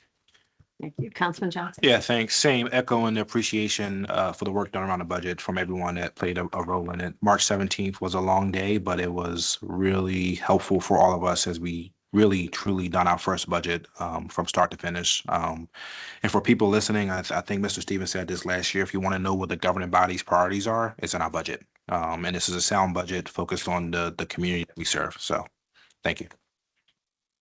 And my last comment is, thank you as well. You took your leadership team, and when they presented this budget, it was not contentious. It was done in such a manner that even those that don't really like numbers, we understood all of the numbers, and it was presented very well. So thank you for a balanced budget that was not contentious. I worry about the future, but I am a worrier anyway. This year is great. Let's see what the future holds on that. All right, so I don't have any changes on that. Madam Clerk, have you received any additional written statements to be included into the record? No, Madam Mayor, no written statements have been received. All right, thank you for that. We will now proceed to public comment. Has anybody signed up tonight, Madam Clerk, to speak? No public speakers have signed up. Okay, thank you. Then we'll go on to the next question. Does the council have Any last questions?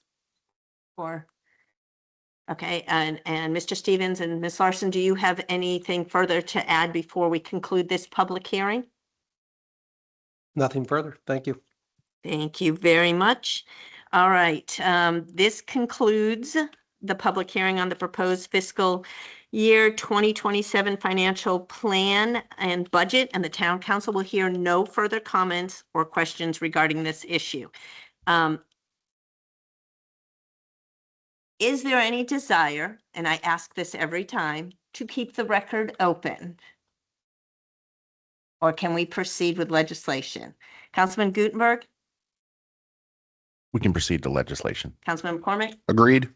Councilman Sampson, Agreed. Councilman Johnson. And close the record. All right, do I have a consensus from the town council to proceed for this? I just heard, so it will go, we will see this later on for legislation, and I officially close this public hearing at 7:24 PM.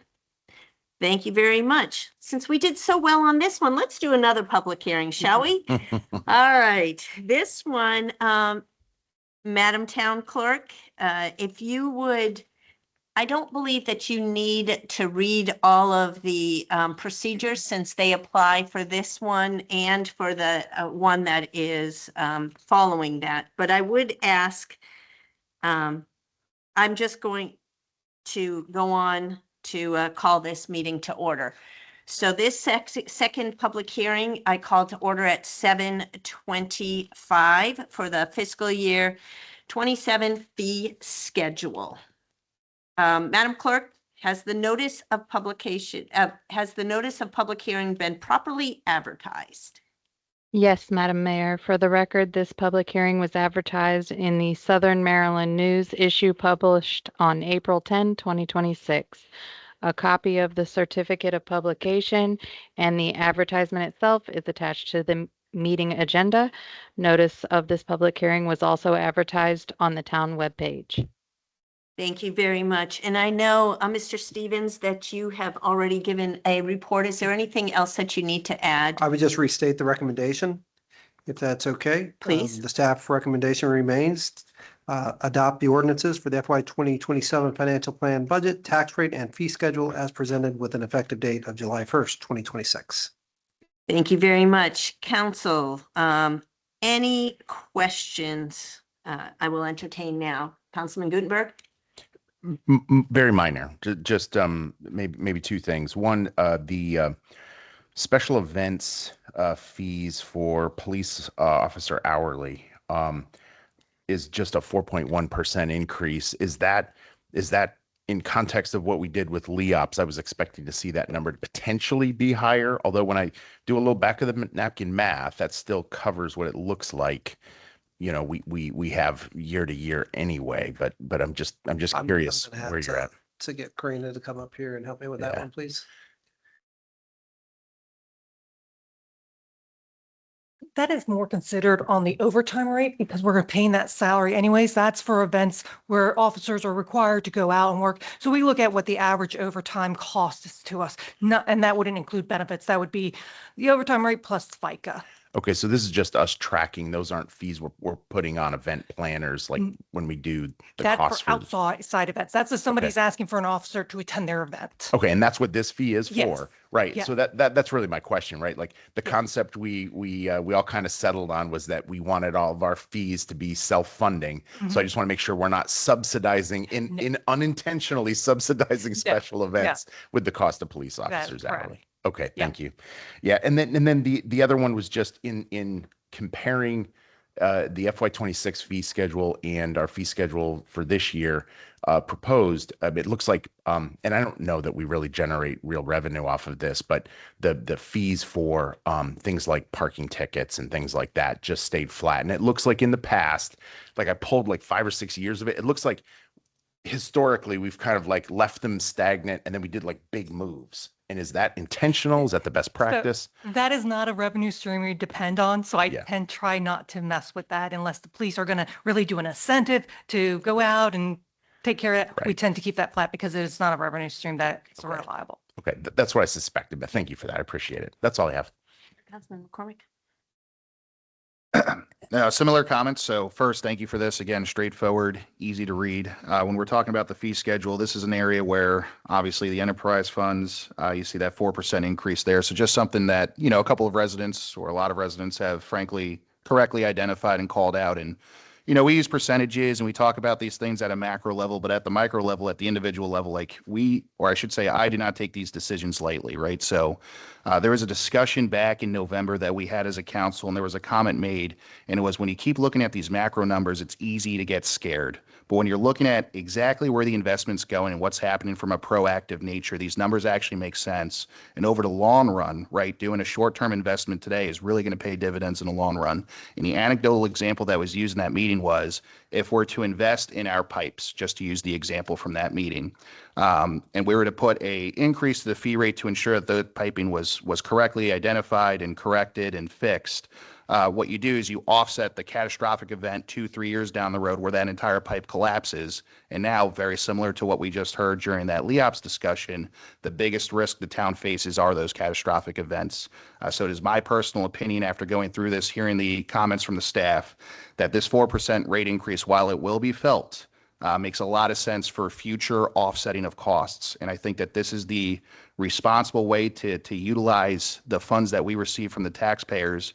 And it just makes a lot of sense to me here. So again, thank you for that. I'm glad to see, again, I know last year we talked about it, and I was actually one of the, I would argue, leading voices on having these things subsidized and maybe having those costs lower than what they actually are. But seeing them now come into like a self-funding actualization and having those numbers match, again, I think is really good for the long-term outlook of the town. So I am pleased with this. Again, nobody's ever happy to see a rate or fee increase, but when it makes sense and there's a narrative and there's data behind it, it's easy to see where we're trying to go and what we're trying to do. So again, Mr. Stevens, Ms. Minor, Ms. Larson, and all the staff members that put this together, thank you very much. Councilman Johnson?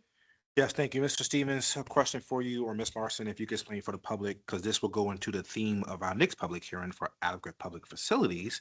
The major facility fee permit is an impact fee that supports what by new development in the town. Could you ask me that again? You tailed off at the end, Counselor. Sure. I didn't catch it. So what does the major facility fee impact for the town and our infrastructure? Okay, so that's a fund that we collect to fund those major capital infrastructure projects. If you think about, I think there was mention of a wastewater treatment plant earlier, and council knows that we have some very significant capital improvements that need to be made at the wastewater treatment plant. That major facility fee, every new development pays into that, and that's the fund that we go to pay for those very, very large expenditures. Okay, so it's not the general fund subsidizing No, it's upgrades per not. se. No, it's outside the general fund. Okay, thank you. Going along the theme of the major facility fee, I know that this is increasing from this, we're proposing an increase of $1,625, I think. I think it was 1625. How did we arrive at that number?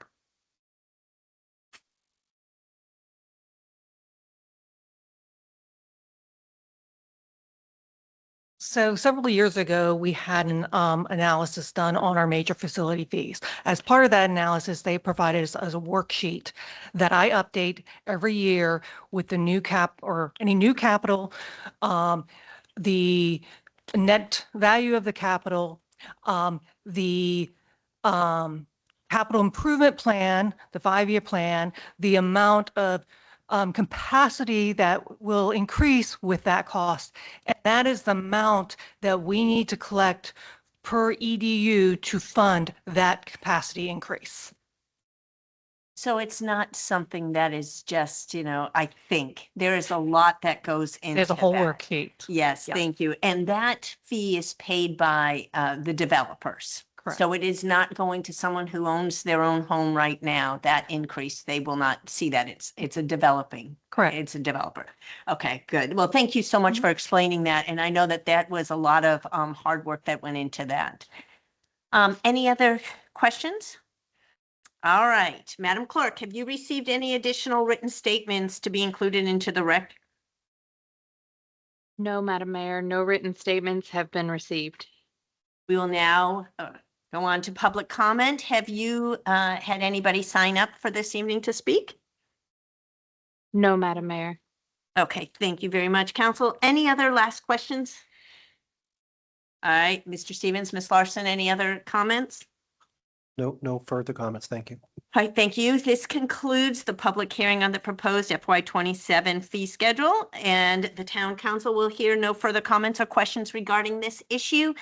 Council, I'm going to ask for a consensus. Well, I'm going to ask your opinion. Would you like to hold the record open, or would you like to bring this to legislation tonight? I would like to bring it to legislation tonight, please. Thank you very much. Councilman McCormick, Legislation. Councilman Sampson, Agreed. Councilman Johnson. Close the record. All right, so the record is officially closed at 7:34 PM, and we will see this in a little bit at legislation. And since we have perfected 2 public hearings, let's do one more for the evening. So this one, Madam Town Clerk, the public hearing procedures are the same. So I am going to not have you read them again, and I'm going to officially open this public hearing on the proposed zoning ordinance amendments, which is the adequate public facilities, at 7:35 PM. Thank you very much. Madam Clerk, has the notice of public hearing been properly advertised? Yes, Madam Mayor. For the record, this public hearing was advertised in the Southern Maryland News, issues published on April 3rd, 2026 and April 10, 2026. A copy of the certificate of publication and the advertisement itself is attached to the meeting agenda. Notice of this public hearing was also advertised on the town webpage. Thank you very much. Mr. Stevens and Mr. Dooley, can you provide recommendations regarding the proposed zoning ordinance amendments, or what we have fondly referred to as the adequate public facilities? Absolutely. And it's with a great deal of pleasure that we get to present for council's consideration this evening, these ordinance changes, these zoning changes and code changes. They've been a long time coming. I'll go through the staff report, and then, as you mentioned, Mr. Dooley, Don is here by my side to address any questions the staff might, or that the council might have of staff. So the town of La Plata is a designated growth area within Charles County. Residential growth has accelerated significantly in recent years, and that growth is expected to continue, as you saw in your earlier financial forecast presentation. Managing it responsibly in a way that maintains the quality of life that makes La Plata a desirable place to live and do business requires regulatory tools that are clear, transparent, and grounded in current conditions. The town's primary growth management tools are found in Chapter 191 zoning and Chapter 173 subdivision and land development, specifically the school seat allocation policy. Together, these chapters require that new development demonstrate adequate public infrastructure capacity, including water service, sewer service, and school capacity before development approvals are granted. The proposed amendments comprehensively update both chapters to reflect current conditions, align the town's methodology with Charles County's, and replace subjective or outdated provisions with clear, formula-based standards. Among the key changes proposed for water and sewer, the amendments establish clear capacity standards for the town's water and wastewater systems. These standards protect the town's existing infrastructure investments and ensure that growth is matched by available utility capacity. For school seat allocations, the amendments replace the current system, which guarantees a minimum of 100 school seat allocations annually, regardless of actual school capacity, with a transparent, capacity-based formula that uses publicly available data published annually by the Charles County Board of Education. Additionally, the new system creates a formal process for large development projects of 100 or more units to enter into development agreements that provide long-term planning certainty for both developers and the school system. In January 2026, staff presented an informational overview of these issues to the town council and received direction to proceed with developing formal code amendments. Between January and April 2026, staff engaged in an extensive outreach and consultation process. Staff met individually and collectively with land use attorneys, land use engineers, representatives of the Maryland Building Industry Association, individual property owners, land use agents, Charles County Planning and Growth Management staff, and Charles County Public Schools. Additionally, staff considered the Town Planning Commission's comments and feedback. Staff listened carefully to the concerns raised and made substantive changes to the proposed language where those concerns were well-founded and could be accommodated within the framework of responsible growth management. That said, not every concern could be fully addressed. These amendments represent a balancing of legitimate and sometimes competing interests. Staff is confident, however, that the proposed amendments strike the appropriate balance. They provide the development community with clear, predictable rules while ensuring that the town's infrastructure and public facilities can support the growth that is approved. On April 7th, 2026, the Planning Commission reviewed the proposed amendments and voted to recommend adoption to the Town Council. That was a unanimous vote. The fiscal impact. The proposed amendments have no direct financial impact on the town's operating budget. The changes affect development review processes and do not require additional staffing, equipment, or operational expenditures.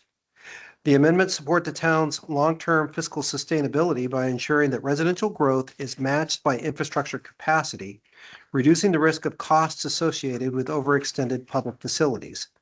The shift to standardized county data for school seat calculations also eliminates the need for town staff to conduct biennial student generation rate surveys, reducing staff time spent on data collection and analysis. We believe that these proposed changes align with our strategic plan, and you also have in your packet additional sustainability and ADA considerations for your review. The recommended action for council this evening is to adopt the proposed amendments to Chapter 191 zoning and Chapter 173 subdivision and land development school seat allocation policy of the town code as recommended by the Planning Commission. Thank you very much. Mr. Dooley, do you have anything to add? No, ma'am. Thank you. Okay, thank you. Does the council have any questions? I will entertain them now. Sure. So I would like to say, really, I don't have questions. So I'm just going to make a comment first and then leave the questions for my fellow council members on this. But I think it's really important to note how we got where we are. And it really this year, the Planning Commission has developed an extensive public record on this topic. And I think that anybody who's interested in how we got to where we are should really go take a look at that. But really the importance of what is being presented here tonight is I think that it for the first time, La Plata is going to have a way to audit what we are committing ourselves to as a town. And that was a particular issue before I became an elected member of the council that was a concern to me as a resident as I started to dig deeper into the issue. And I think one of the most significant things that this delivers is a common report that's going to be produced twice a year to give us a view as decision makers here on the council, on the Planning Commission, and town staff that on the decisions that have to be made based on growth and based on capital improvements that are needed to support the commitments that the town has made over decades. And I think that the importance of it being delivered as a piece of public record is also that for the first time, residents won't have to come asking for these scraps of information or looking at things in the paper and hoping that they got that right. We are really delivering a public record that will enable a foundation of the debate on these issues, which I think will help because it is a common foundation of information. And I said this earlier on another issue tonight. When we have that common foundation, we are not going to always agree on what to do based on it. But if we at least start from a common understanding of what the factual baseline is, then we can have more productive and meaningful conversations about the issues that we face and that we have to manage. And so I think this goes a long way to helping us do that, and it will enable us to really manage our infrastructure in a better way. And we do have an aging infrastructure problem in La Plata. I've talked about that a number of times. And this APFO helps us moderate growth based on the availability of investments in that infrastructure. And it aligns the growth cost drivers with the increased capacity needs, right? So it really allows us to, in a managed way, just link that stuff. And it gives us a way as residents and as a council to hold ourselves accountable to the commitments that were made. And I think this won't fix everything we have to do, but it gives us a basis to have conversations and make decisions that meet the mark. We have an issue with, obviously, we are effectively not able to release permits based on the amount of water the allocations that we have. Ideally, we wouldn't have gotten in this situation, but an APFO, what it does is, because it makes the information readily available, what we are going to have to do as councils, not only this council, but councils going forward, is look at that, and we are going to have to acknowledge and manage to the capacity needs. So in the future, we don't put ourselves in a place where we don't have infrastructure that meets the need. And the need is not just for the developers. That when I talk about that, that's not what I'm saying. We have a community set of needs. This goes directly to the cost of services that we talked about in the fee schedule earlier.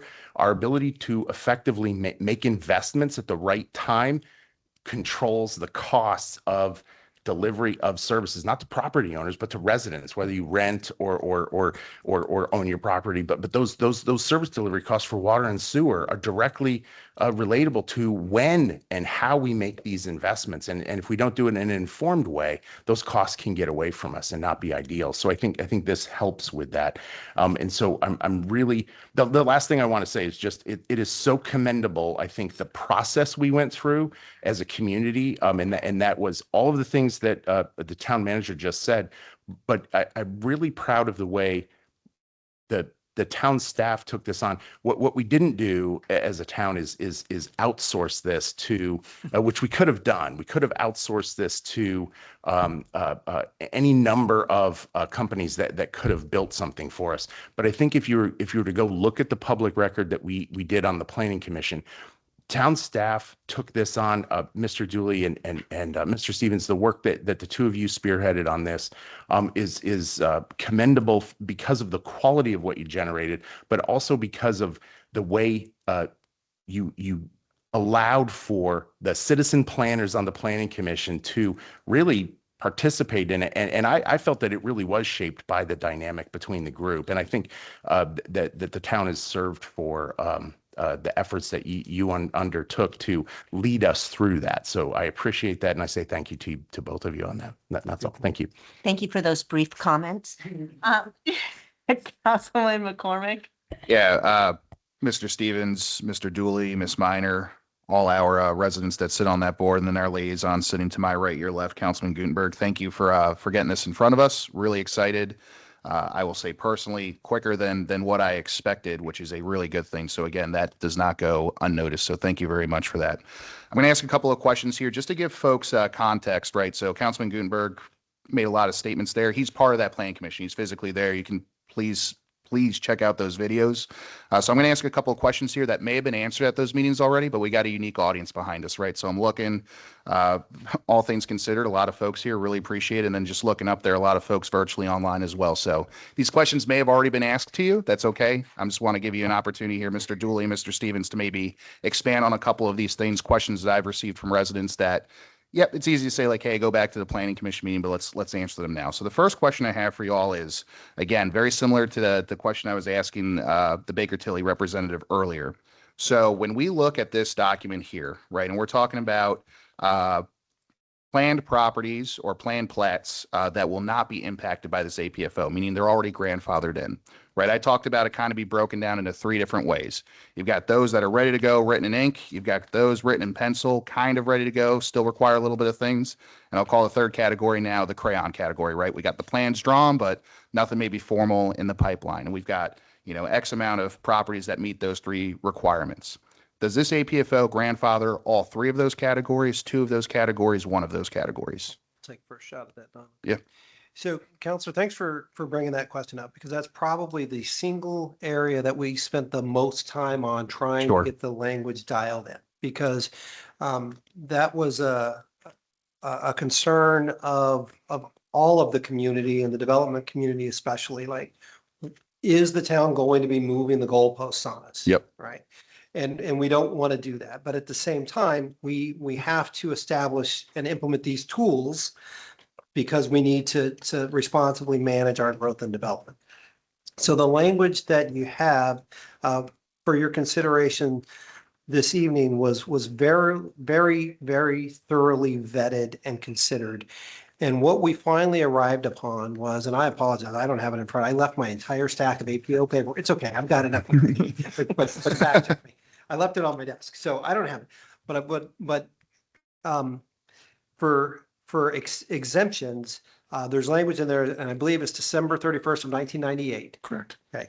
And effectively what's that saying is that if you had already entered into agreements, an annexation agreement, master site development plan, or a developer agreement with the town before 1998, then you have a path to exemptions Got it. from some of these changes in what we're calling the APFO. Okay.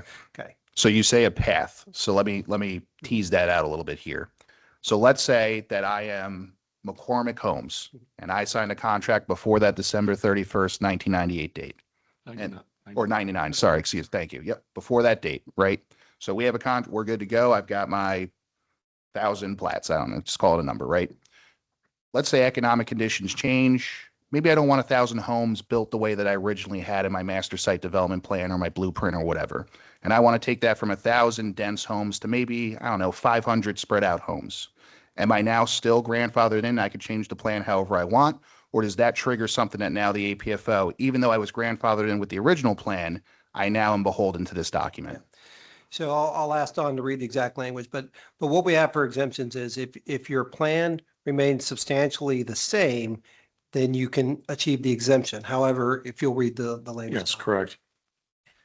Basically, as long as you're not increasing the density or you're intensifying the development, you're perfectly fine. But here's what it actually says. It says, notwithstanding the foregoing in section A above, any significant modification to an approved preliminary plat or site plan that results in an increase in residential density, non-residential square footage, or overall development intensity shall not be eligible for this exemption unless such modification independently satisfies the requirements in Chapter 173, Article 9, school seating allocation policy, and Chapter 191, Article X, adequate public facilities requirements. So, Okay, so you will not get that exemption moving forward. correct. Got it.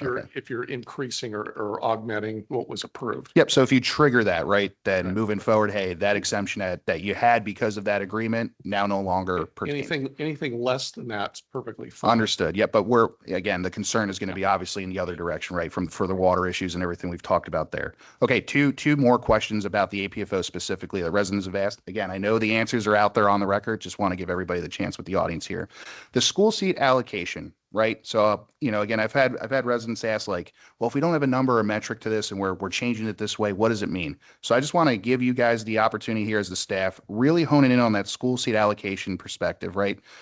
We get a larger water allocation, homes start getting built here. Let's just, for the sake of argument, say the population is younger, you got more kids going to school. Is there a risk? What's happening there? What's this document say about that?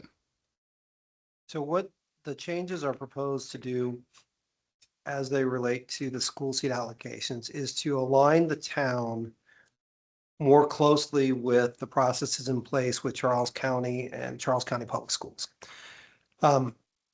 Today, as written in the code, the town is a bit of a unicorn, and we're required to do our own calculations and come up with our own numbers, and there's this very odd minimum number of seats. And that doesn't really do anything for public schools.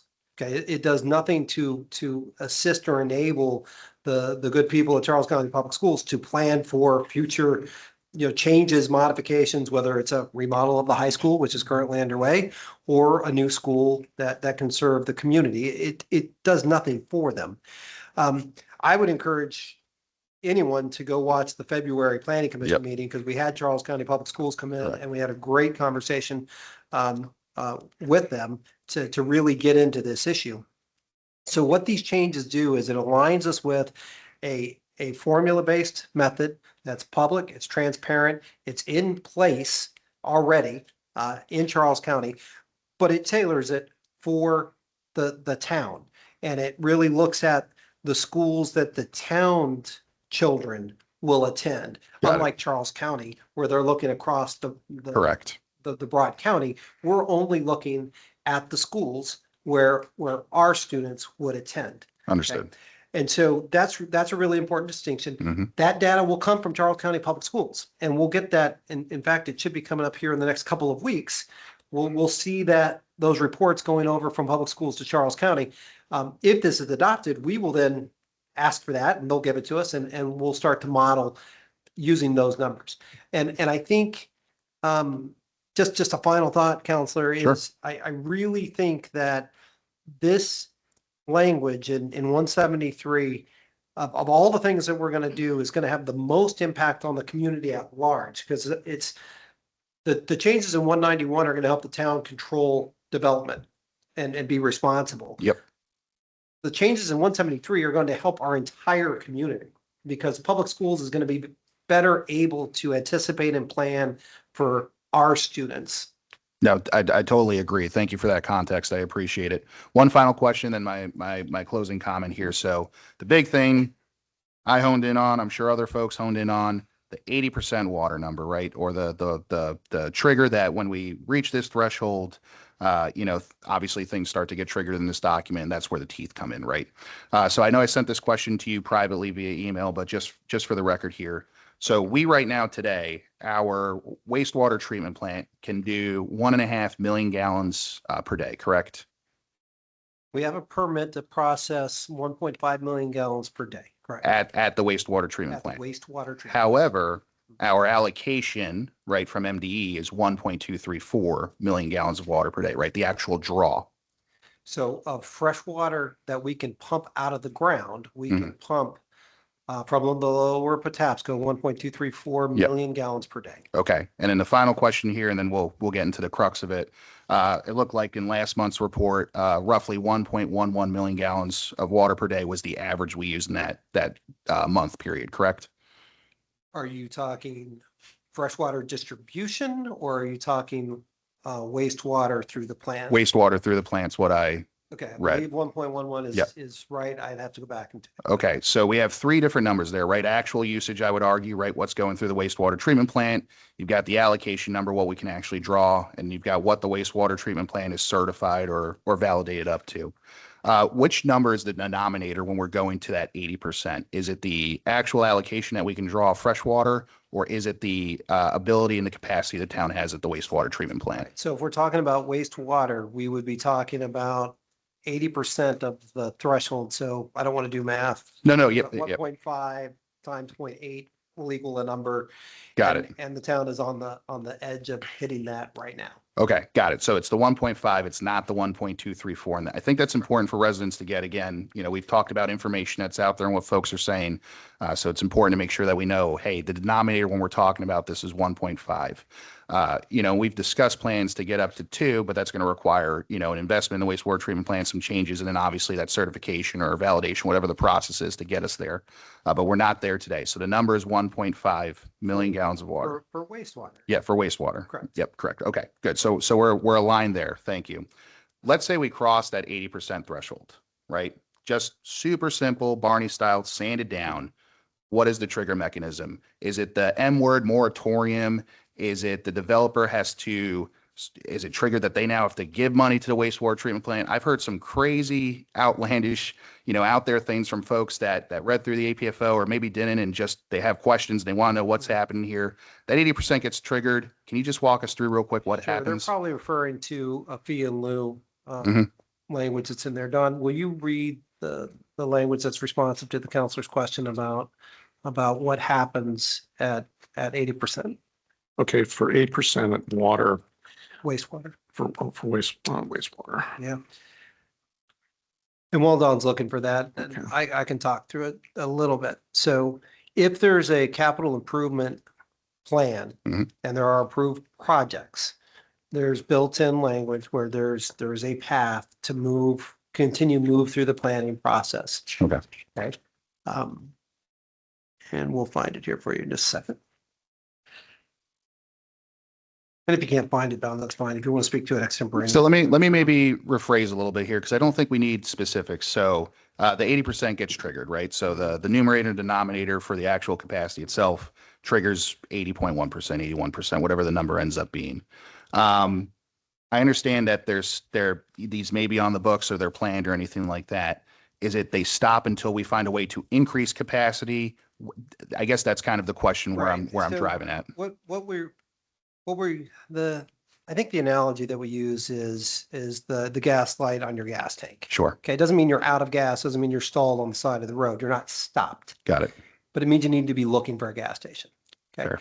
So using the 80% threshold, and we got the 80% from the state. That's when the state says 80%, it triggers something called a wastewater capacity management plan. Got it. It's like, hey, be on alert. Are you thinking ahead? Are you planning? Because that gas light on your engine is coming on. Are you looking for a gas station? It's the same kind of thing. Got it. So we're saying to developers at that threshold, we're not stopped, but we're saying, is there a capital improvement plan project that's been approved?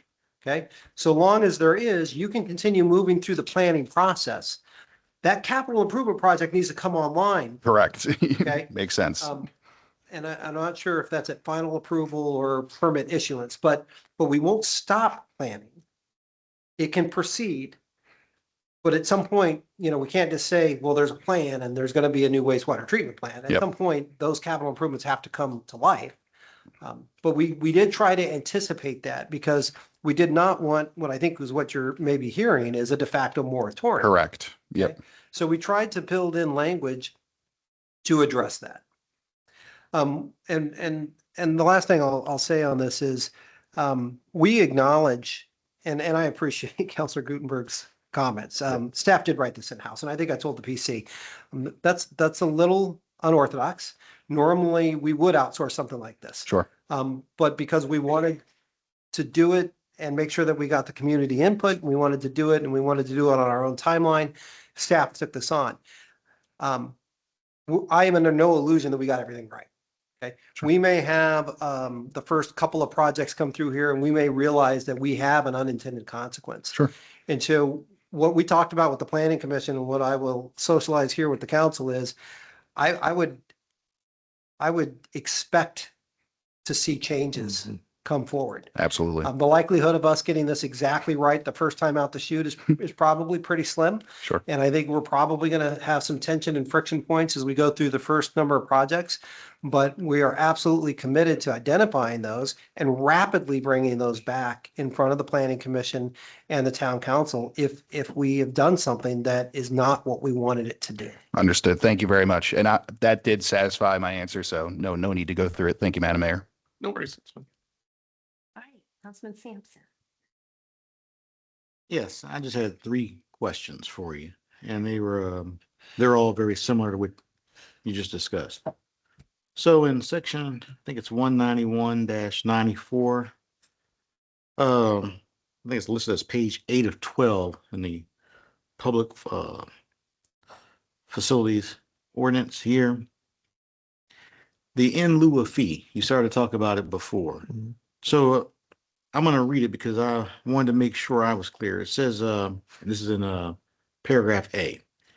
If the mitigation measures are considered infeasible to implement for a new development, the town may accept an in lieu fee equal to the developer's pro rata share of the total estimated cost of their required mitigation measures for their project. So is my interpretation correct that something comes up, a mitigation is needed, if they're willing to pay the fee or pay the cost, they can continue? Is that Yes. correct? That's Okay. correct. If the mitigation is ongoing, so for example, I'll just give you an example. I don't think this would happen, but I'm just making this up for simplicity's sake. Let's say you need a sound barrier, okay? The developer pays the fee to put up a sound barrier. Who is responsible for the ongoing cost and maintenance of the sound barrier? In that hypothetical. So if there's an issue that comes up and it's ongoing. So there's the developer would pays their pro rata share for their incremental cost.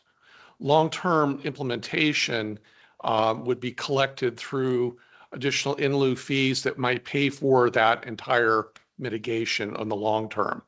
And that's ultimately how it's handled. So that would be the developer. The long-term? developer is paying their pro rata share. They may implement, there may be mitigation measures or measure that is infeasible to develop entirely. So they're responsible for their portion of it, their pro rata share of that. So let me back up a little bit. So the developer doesn't get to say what the mitigation is. The town is already going to have established that a mitigation is required. It's a sound barrier. It's going to cost this much money. The town's capital plan has it in the future. The developer can choose to pay, and developer's choice, choose to pay an in lieu fee to the town, their pro rata share. That mitigation is going to be owned, the ongoing operation and maintenance of the mitigation is going to be owned by the town. Okay, that answered my question. Okay. I just wanted to make sure I understood that. For my second question.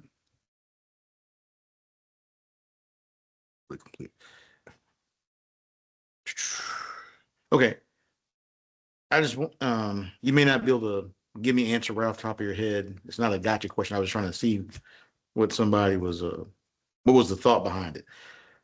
Same section, but in paragraph B, and I'll read it so you know where I'm talking about. It says, if one or more mitigation measures are required for an approved development to comply with this ordinance, and those mitigation measures will be fully completed through a town, county, or state approved capital improvement project before all town issued development permits are finalized, the town shall consider the required development mitigation measures necessary to comply with this ordinance satisfied. So the way I read it is that if we are already, meaning the town, doing something through our capital improvement projects, that would just by coincidence be a benefit to the developer and satisfy something we're looking at, we will consider that to be good enough. It effectively mitigates it, yes. Okay. So you were doing the town, the state, or the county is doing a project that mitigates something that they would otherwise be on the hook for. It's considered mitigated. Okay, and like I said, I'm not trying to put you on the spot, so if you can't think of an example, that's fine, but I can you give me think an I can example of give, something that, I think I can give a tangible example. Let's use Okay. roads, even though roads Yeah. are not being considered here today. Let's say that there's a development on a town road, okay, but we're gonna introduce levels of service. And that development is gonna require mitigation. Well, as we're talking to that developer about that, let's hypothetically, the development is off of Route 6, just hypothetically, a development. And coincidentally, the state has a planned, project that's gonna come through Route 6 and increase it or whatever. Mhm. And that project's going to provide the mitigation necessary for that development. That developer can benefit from that Right. mitigation. got it. It might be like signalization or extending a lane or something or some sort of street improvement that they would otherwise be required to do. It's being covered through this capital improvements project. Got it.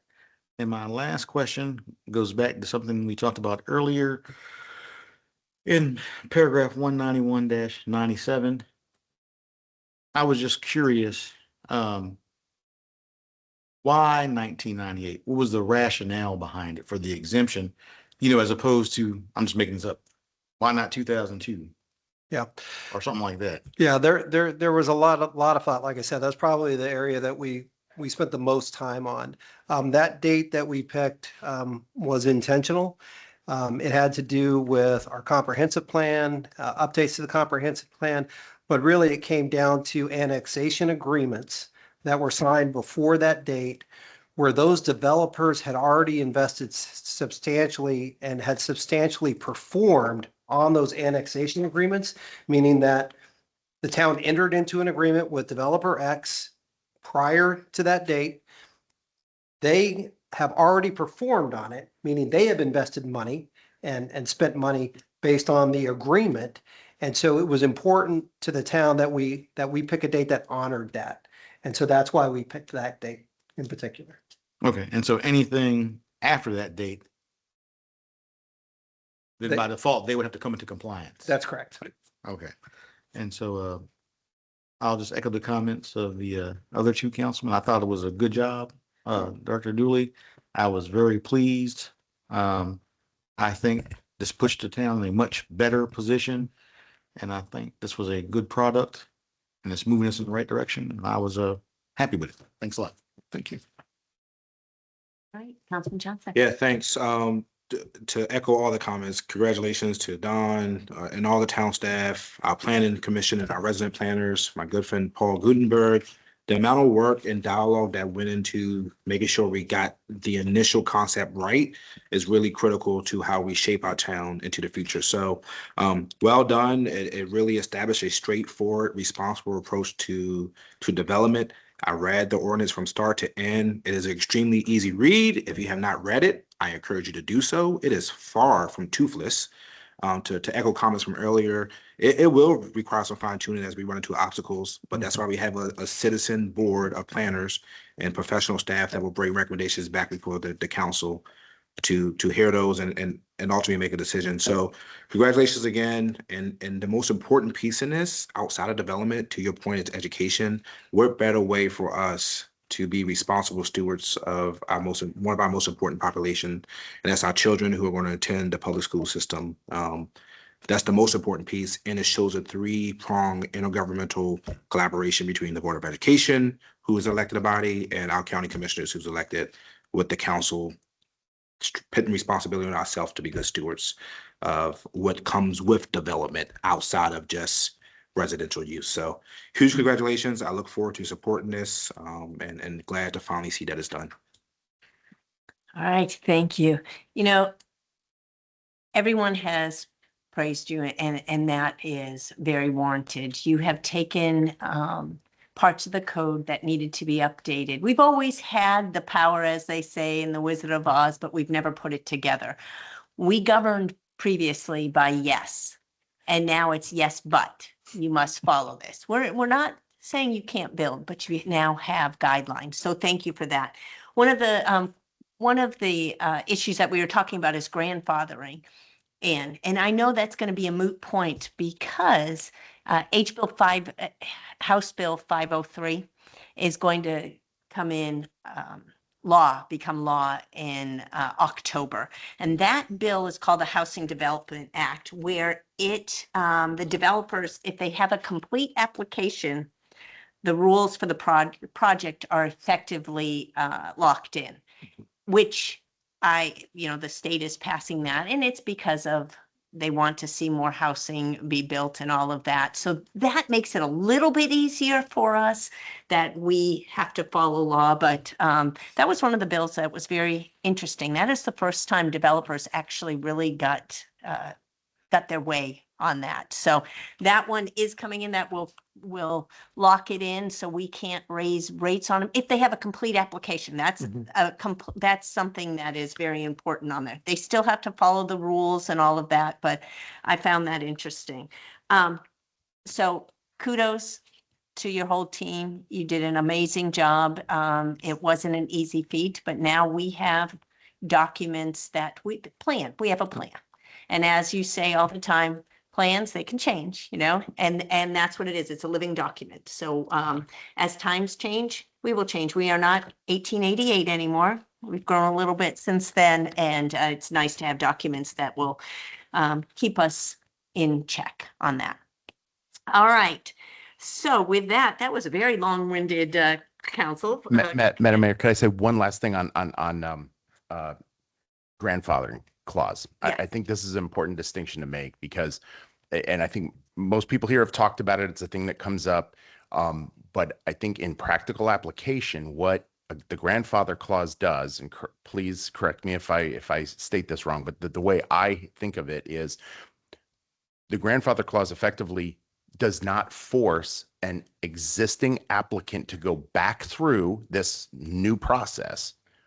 But what the grandfather clause does not impact are the laws of physics.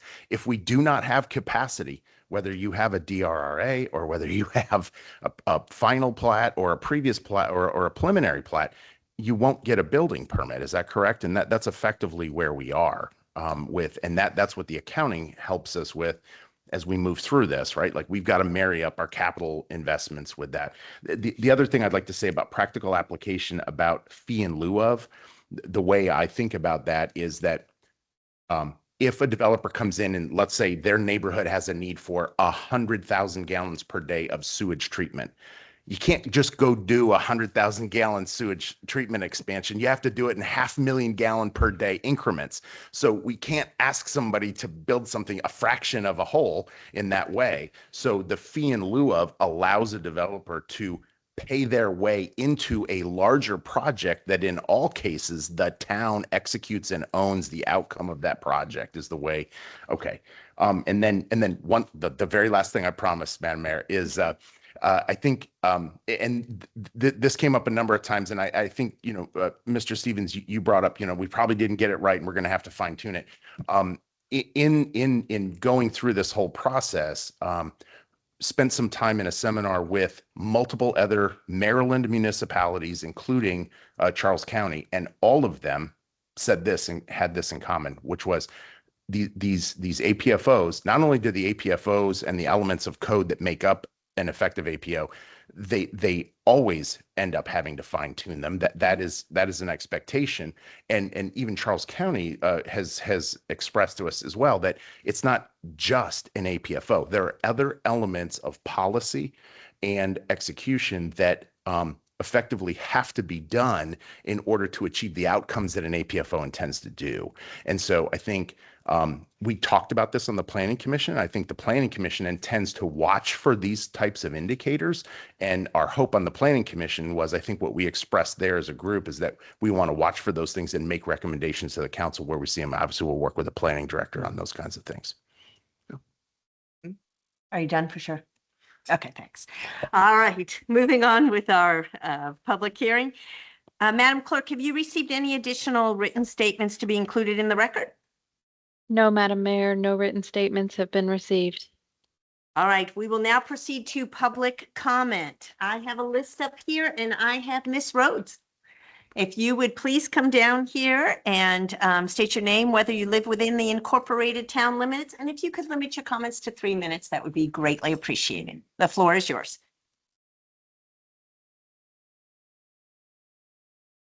It's such a light touch. Thank you, sir. Good evening, Madam Mayor and the other council members. It's good to see you this evening. My name is Renata Rhodes. Me and my husband, we reside in the town of La Plata.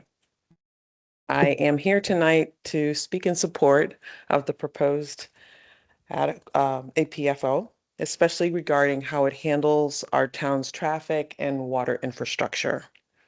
The first point, the water capacity concerns.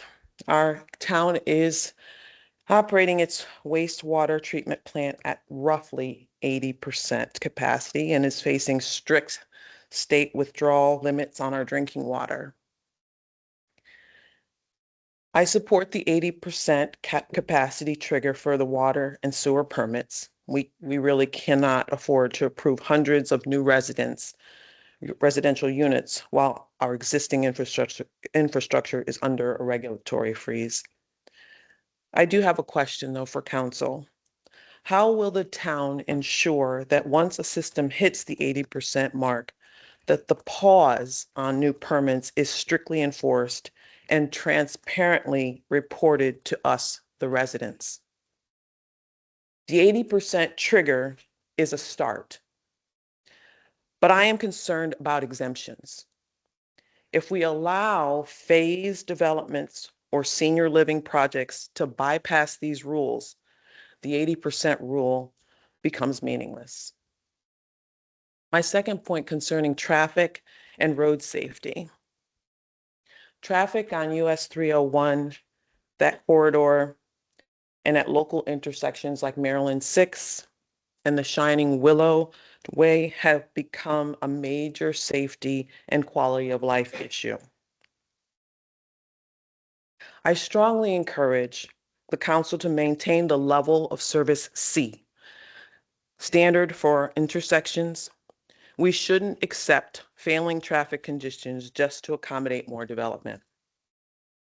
I am concerned about the potential loopholes for phased developments or exemptions that might bypass these traffic tests.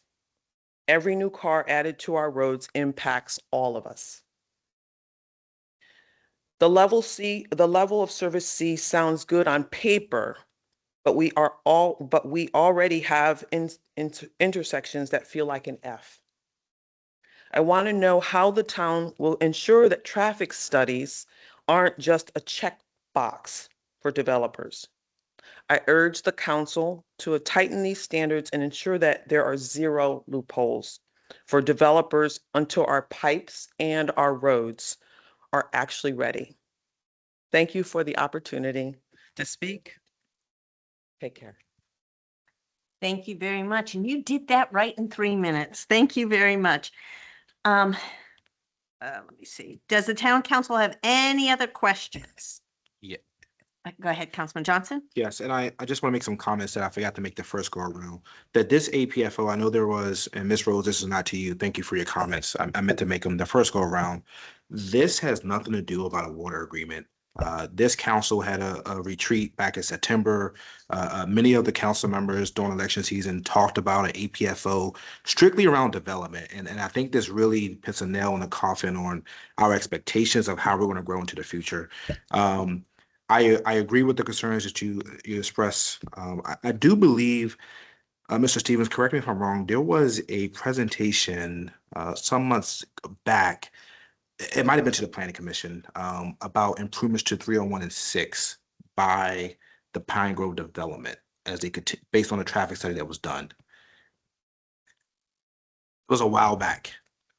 Or Mr. Gutenberg, or not Mr. Dooley, you might remember. Yeah, I think. I see Gutenberg shaking his head.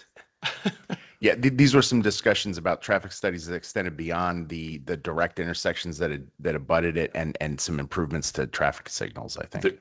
There's a requirement for DR Horton to update their traffic studies every 750 units or every 3 years, whatever comes soonest. Right now, we're in that process of reviewing their most current traffic study update. Okay. And so that will come to the Planning Commission when it's ready. And I'm almost positive, and this question was not forecast, obviously, from this discussion. I believe improvements are being made to 301 and 6 based on the development. It's just a matter of when, correct? I think that was in the presentation. If not, you don't have an answer tonight. If you just get it back to me, that'll be great. The second part is to staff. The exemptions, staff will not give out those exemptions. That will go before the Planning Commission as a recommendation, correct? On any exemptions to the ordinance? If there's exemptions to the ordinance, staff would administratively enforce those.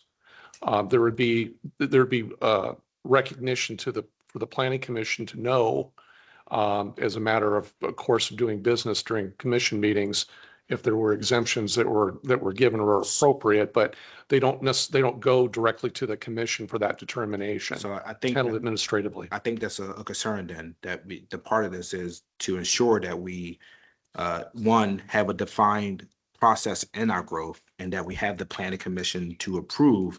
And obviously this ordinance really details to our major site plan anyway. I would imagine most of it, and that's gonna be our neighborhoods. So why staff were, go ahead, Mr. Dooley, I see you want to say something. I think to address your concern, I know where you're going with it, is if we bring a project forward to the commission, staff is going to inform the commission whether or not that it is subject to the exemption, so that there's not an expectation that they were supposed to do something that they're not required to do under the ordinance right now we're considering. So is it a common practice for staff to administratively give exemptions or like, I Well, would look at that as like a variance, right? Let me, probably a poor choice of words for what I think you're trying to describe.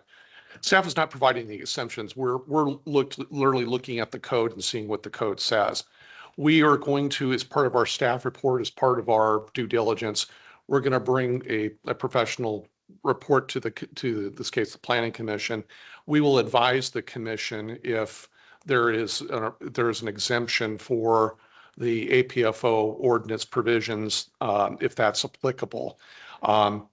Certainly, we have the documentation for that to provide to the commission, so they have a chance to ask questions, to oversee our interpretation of that. So that's what I'm talking about, an administrative overview of it. All right, I appreciate that. And I think, that's going to go back to, as we see if there are any loopholes or stuff that we got to poke holes in the ordinance, that's when the planning commission has the jurisdiction to bring it back before council. Correct. Hearings Yes. for opportunities to improve it. But I believe the intent of this ordinance and definitely of the council from sitting on here is to ensure that we don't have loopholes in the ordinance, and we get that this is a new concept, and I'm sure it will happen. So I think the ordinance addressed the broader concerns that we have in the community, and we will adjust in the future as we see fit. Yes, sir. And staff does not want to see our provisions in here being these loopholes being somehow sabotaged either. We have to enforce them. We're responsible for making sure that that what is written in here is properly implemented. So it's my goal too, to make sure that there is no oversight on any of the provisions, that I assure you. All right, thanks, Mr. Dooley. I appreciate it. If I could ask a question related to that. So my understanding of it, and I think this is a good conversation to have for public understanding, is an example of an exemption in my mind would be a preliminary plat's already been approved a year and a half ago. So they are already going through the planning process. They're doing the studies and all the things that were required at that time. When they come to bring their final plat, because they're within a year of getting ready to build, they're not, the exemption is they are not going to then be told to go back to the back of the line and do an adequate public facilities study, which is a whole nother set of studies that are basically what was essentially in another form done to get them where they were. And so, so if that's true, what the exemption also is not, it is not if there is, if we are at 80% capacity or greater in our sewage treatment plant, as an example, the exemption does not exempt them from the capacity limitation. The permit would not be issued for them to build until the capacity for the sewage allocations is there. Is that correct? Yes, that's correct. Okay. Is that and just to further just clarify, the preliminary plat is really what allows the development to grow legs. And that's what provides provides validity to an approved project. The final plat is really the Planning Commission's oversight to make sure that all the conditions of approval have been met, all the requirements have been met before we allow them to record that subdivision. So that's really the last step to make sure that everything is in tune, it's aligned, it's correct, and then they can record it. So it's really the in some ways the administrative part of it and an oversight. Yeah. The real approval is at the preliminary stage.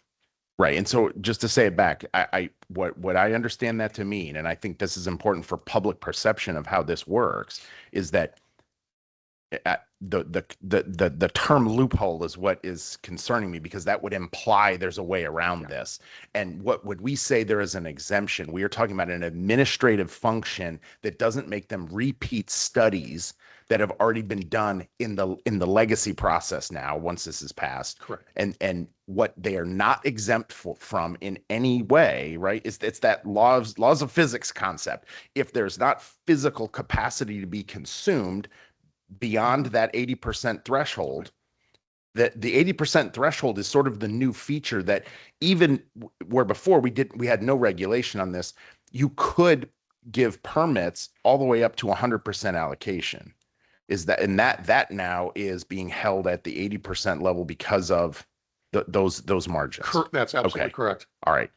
So this is a literal improvement even to what is happening in the legacy planning process.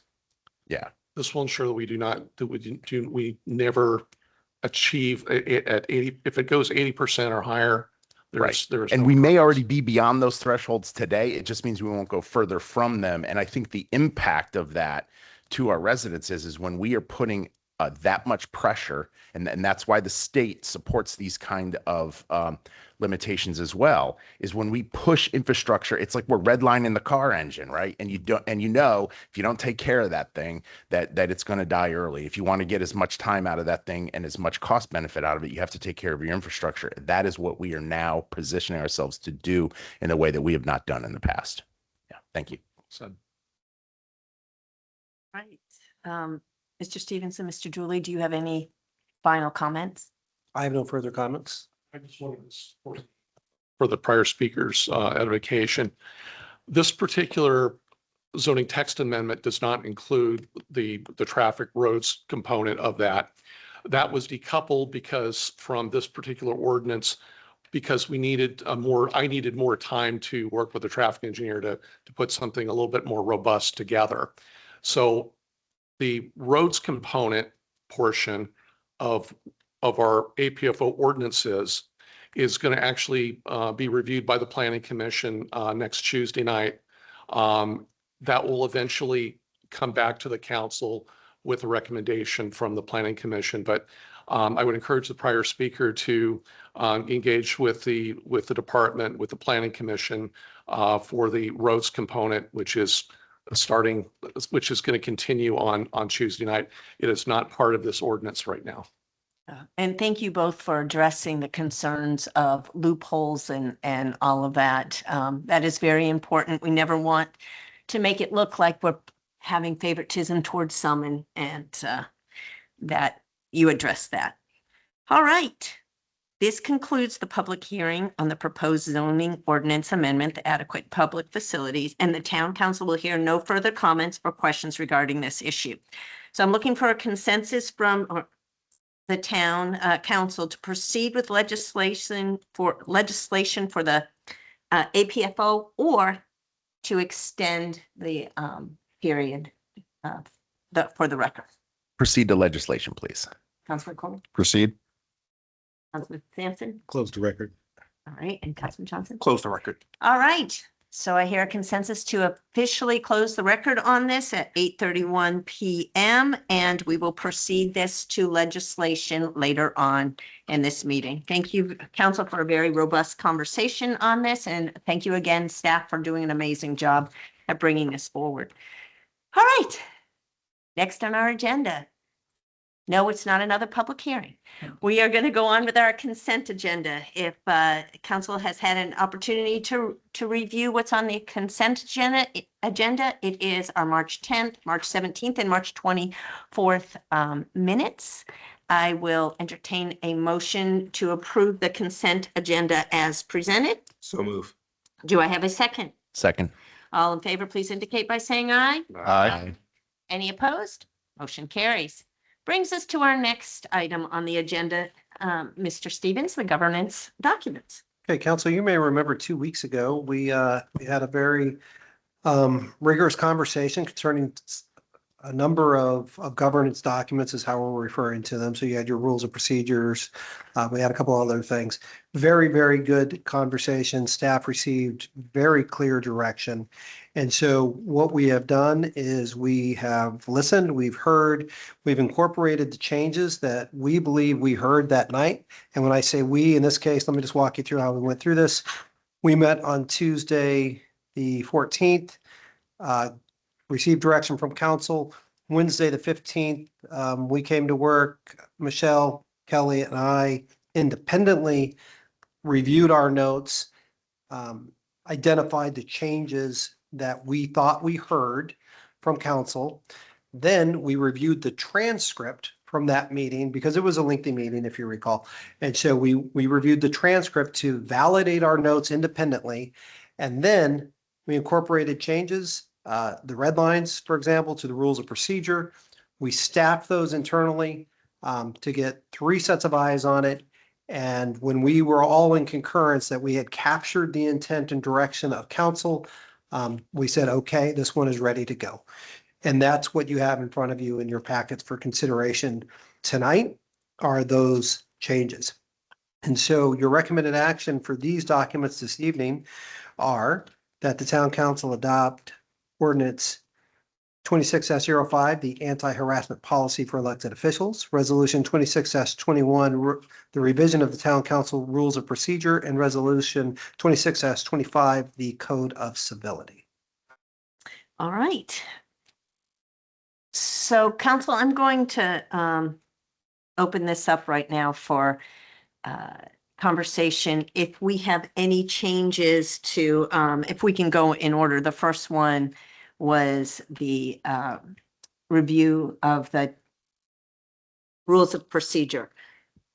If you all have had an opportunity to look at the red line changes that are now nicely put in a document, were there any changes that you? No further changes from me. Councilman Johnson? No changes. Okay, so do I have a consensus to move this forward to legislation? I didn't have any changes either, which is a first. Councilman Gutenberg. It is amazing. Yes, move to legislation. Councilman McCormick. Now moving forward. Councilman Yes. Sampson, Councilman Yes. Johnson. All right. I hope they're all easy this way. The next one was Code of Civility. If you've had an opportunity to look at that, anyone on the floor had any changes to No that? changes. Any comments? All right, I'm looking for a consensus to move it forward to legislation. Councilman Gutenberg? Yes, move to legislation. Move forward. Yes. Yep, so we have all yes on that one. Can we make it 3 for 3? How about anti-harassment policy for elected officials? If you've had a chance to review that, are there any comments or edits that need to be made? No changes. Good. Thank you. Good. Whew, all right, let this be first, and we're moving this all to, we have a consensus to move all 3 to legislation, so we will see that in just a little bit. All right, Mr. Stevens, LEOPS. Okay, LEOPS. Back in February, I believe, council gave direction to staff to go ahead and move forward with the transition from the traditional retirement system to the LEOPS. And LEOPS, just for the record, I don't know that we've spelled it out for this meeting, so let me do that. It's the Law Enforcement Officers Pension System, or LEOPS, Law Enforcement Officers Pension System. When we spoke about this last, while there was desire to move forward in this direction, there were also additional questions that came forward. Those questions, we then asked Baker Tilly to do the analysis and study. That was what started this meeting this evening, so you have that information. So the next steps procedurally to move this forward for the town, we need to adopt 2 resolutions. One is on the pickup and one is on the transfer of the police officers into the LEOPS system. And so you have in your packet a staff report, and I'll present most of it to you here. So the town's consideration of the enhanced retirement options for certain employees has been under discussion for some time. While this council's been talking about it since you took office, this conversation actually started a number of years ago. and I won't read through the whole history, but we did want to capture for the public record, the history of LEOPS and how we got to being where we are today. So in January of 2026, we asked the Finance Committee to conduct a review. They did that. And then in February, the council was presented with that summary of projected costs. And then we closed that conversation this evening with the projections of revenue forecasts. It aligns with your strategic plan, and we've also presented in your packet sustainability and ADA considerations. The recommendation for you this evening, council, is to adopt two resolutions. The first is 26-26, the Law Enforcement Officers Pension System Pickup, and Resolution 26-27, Transfer to the Law Enforcement Officers Pension System. Both of these are required by the state of Maryland. They actually drafted these for us. We put them into our format and have presented them to you, but we did not edit. There was zero editorializing on these resolutions. They're straight from the state. And these will authorize the town's participation in the law enforcement officers pension system within the Maryland State Retirement and Pension System. All right, I will open up the floor for any comments. No questions. Yes, go ahead. Yeah, so I want to save this comment for specifically this portion, the pickup and transfer, as compared to when it was introduced by Matt earlier when he gave the LEOPS presentation and he was talking through the fiscal long-term growth. So one of the things that was discussed, I asked the question, I know Councilman Sampson asked the question as well, regarding the increase to full-time employment and how the police would disproportionately increase at a rate greater than the rest of the town staffs, like the administration portion. And I guess I would ask, and this is a hypothetical question, but it's one that has real-world implications, is that growth and that projection and that model is happening whether LEOPS passes or not.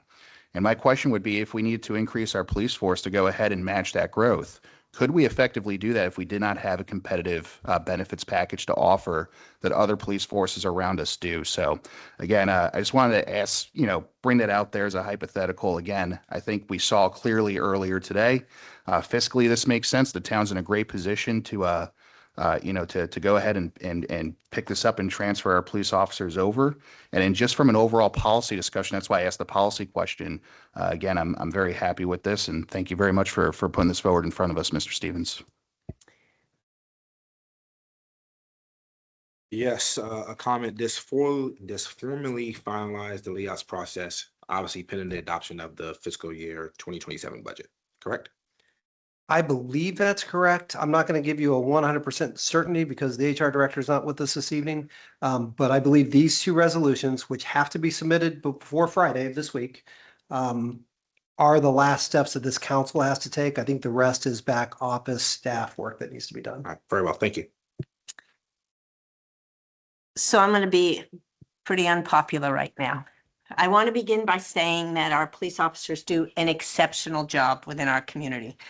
I come from a family of law enforcement, and I know what they do.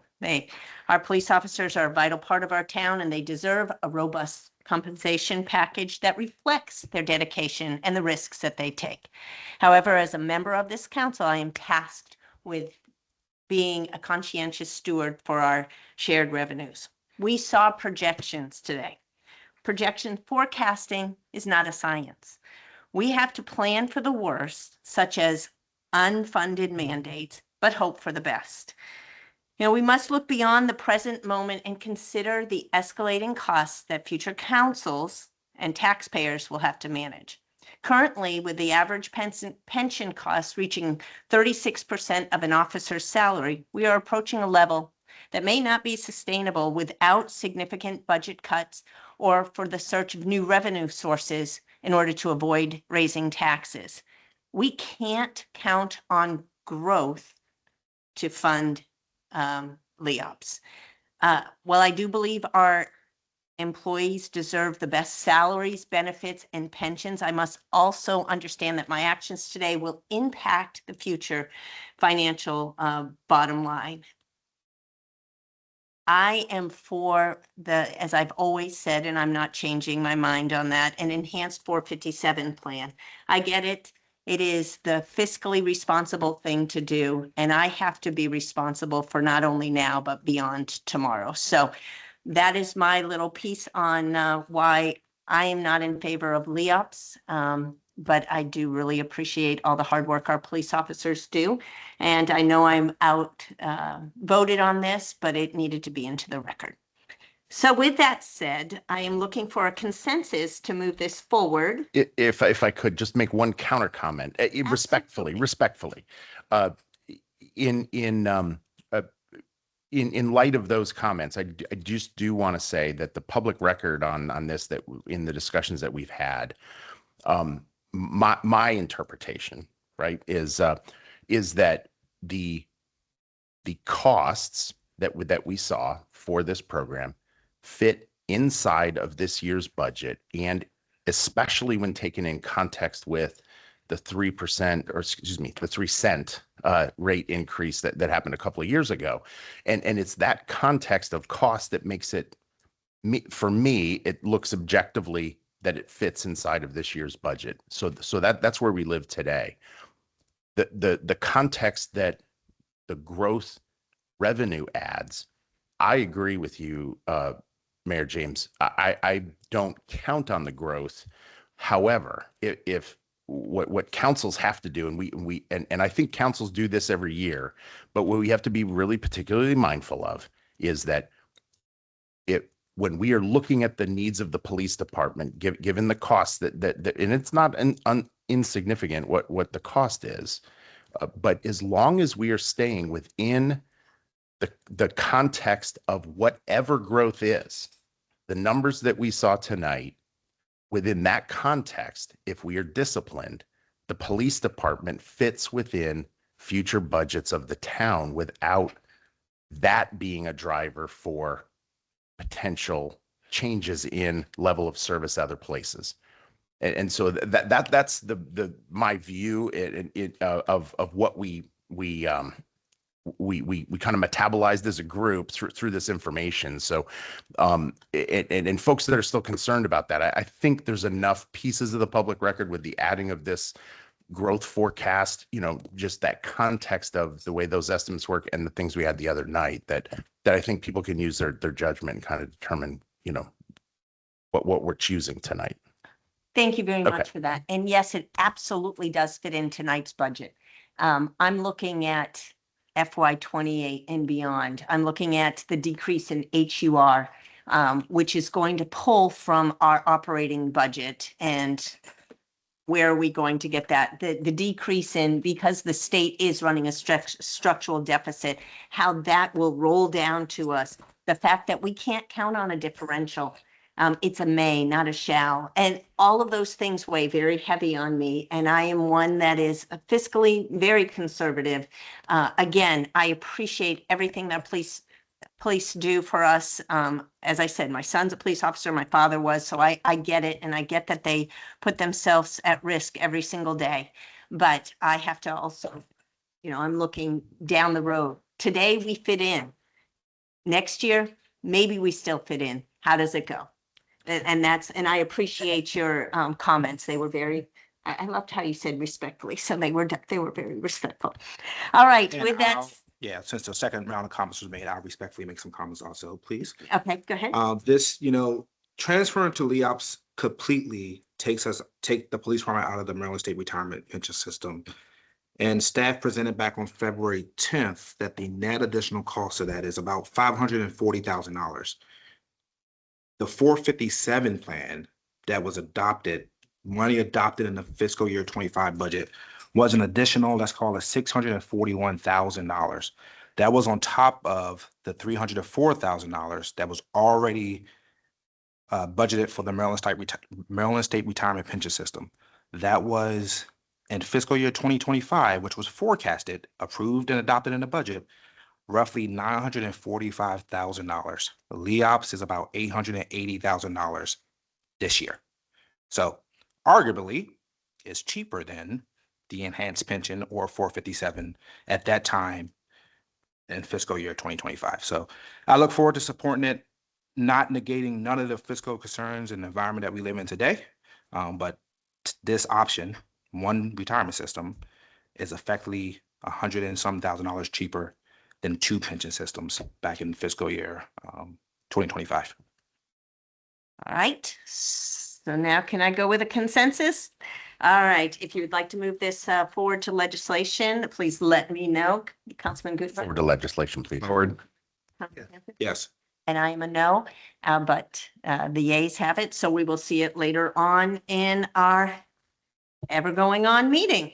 All right, next is realignment of the Beautification Commission and Keep La Plata Beautiful. Great. And I'm going to ask our legislative director, Ms. Phipps, Kelly Phipps, to come join me up here in case there's some detailed questions that I'm not able to address.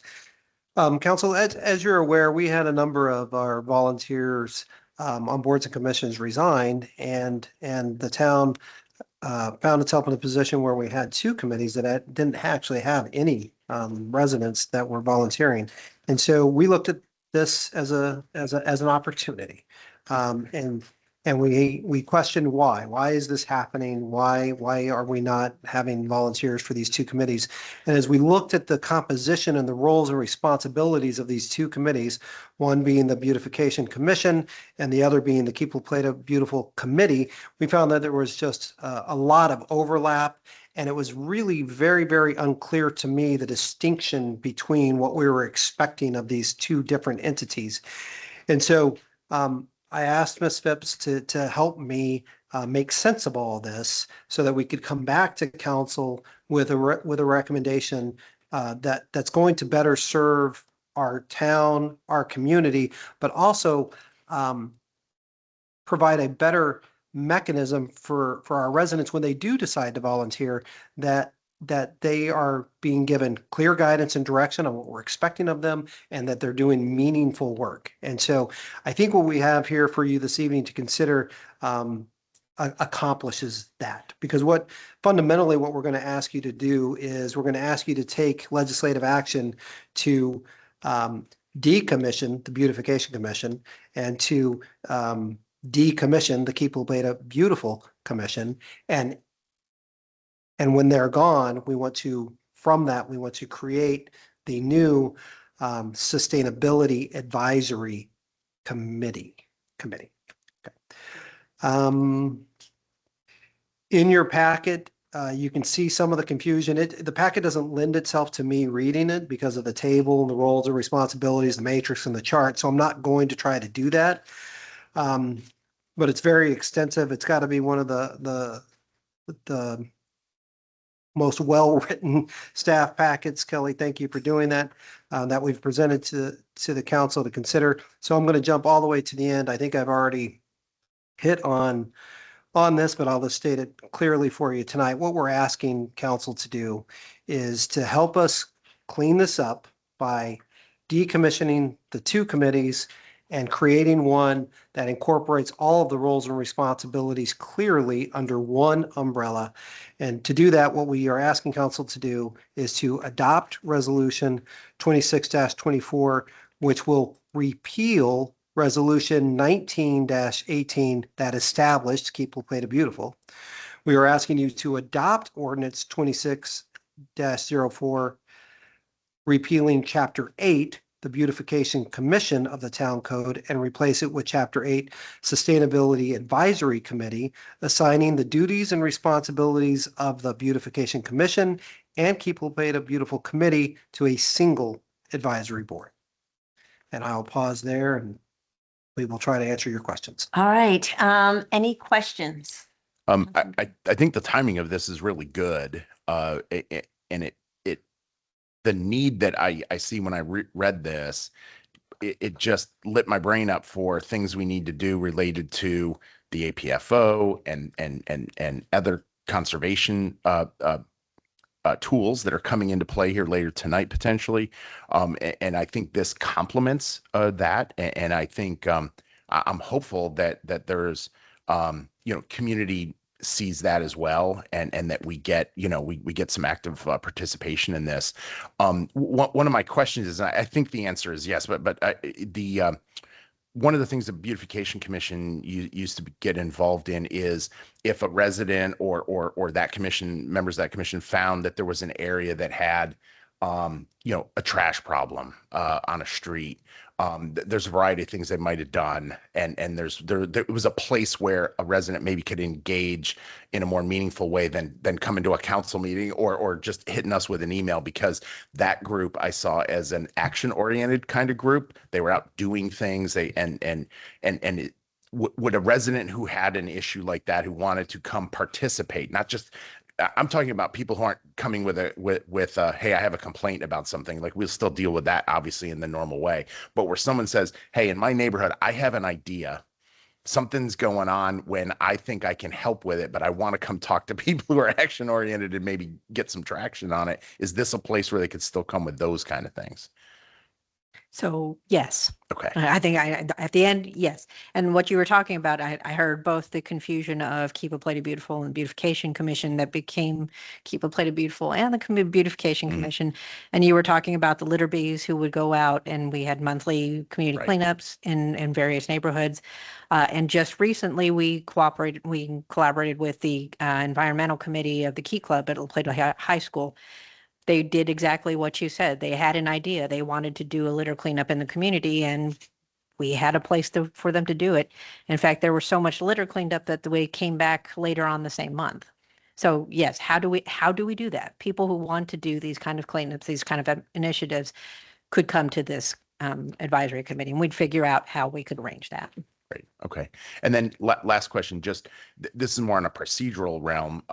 Couple of questions. Obviously we've got to assign a council liaison based on the way that's written, but not part of this rules of procedure.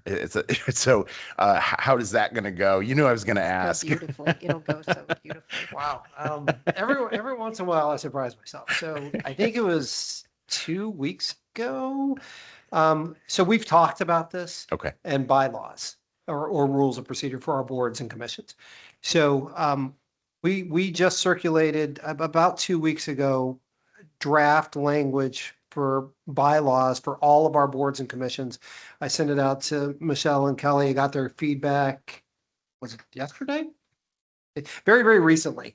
I got their feedback and I've gone through it and we've massaged that. And then yesterday, Kelly and I talked about this at our check-in. Okay, now we've got this document that we think is about right. So how do we now overlay that on the 8 different boards and commissions that we have?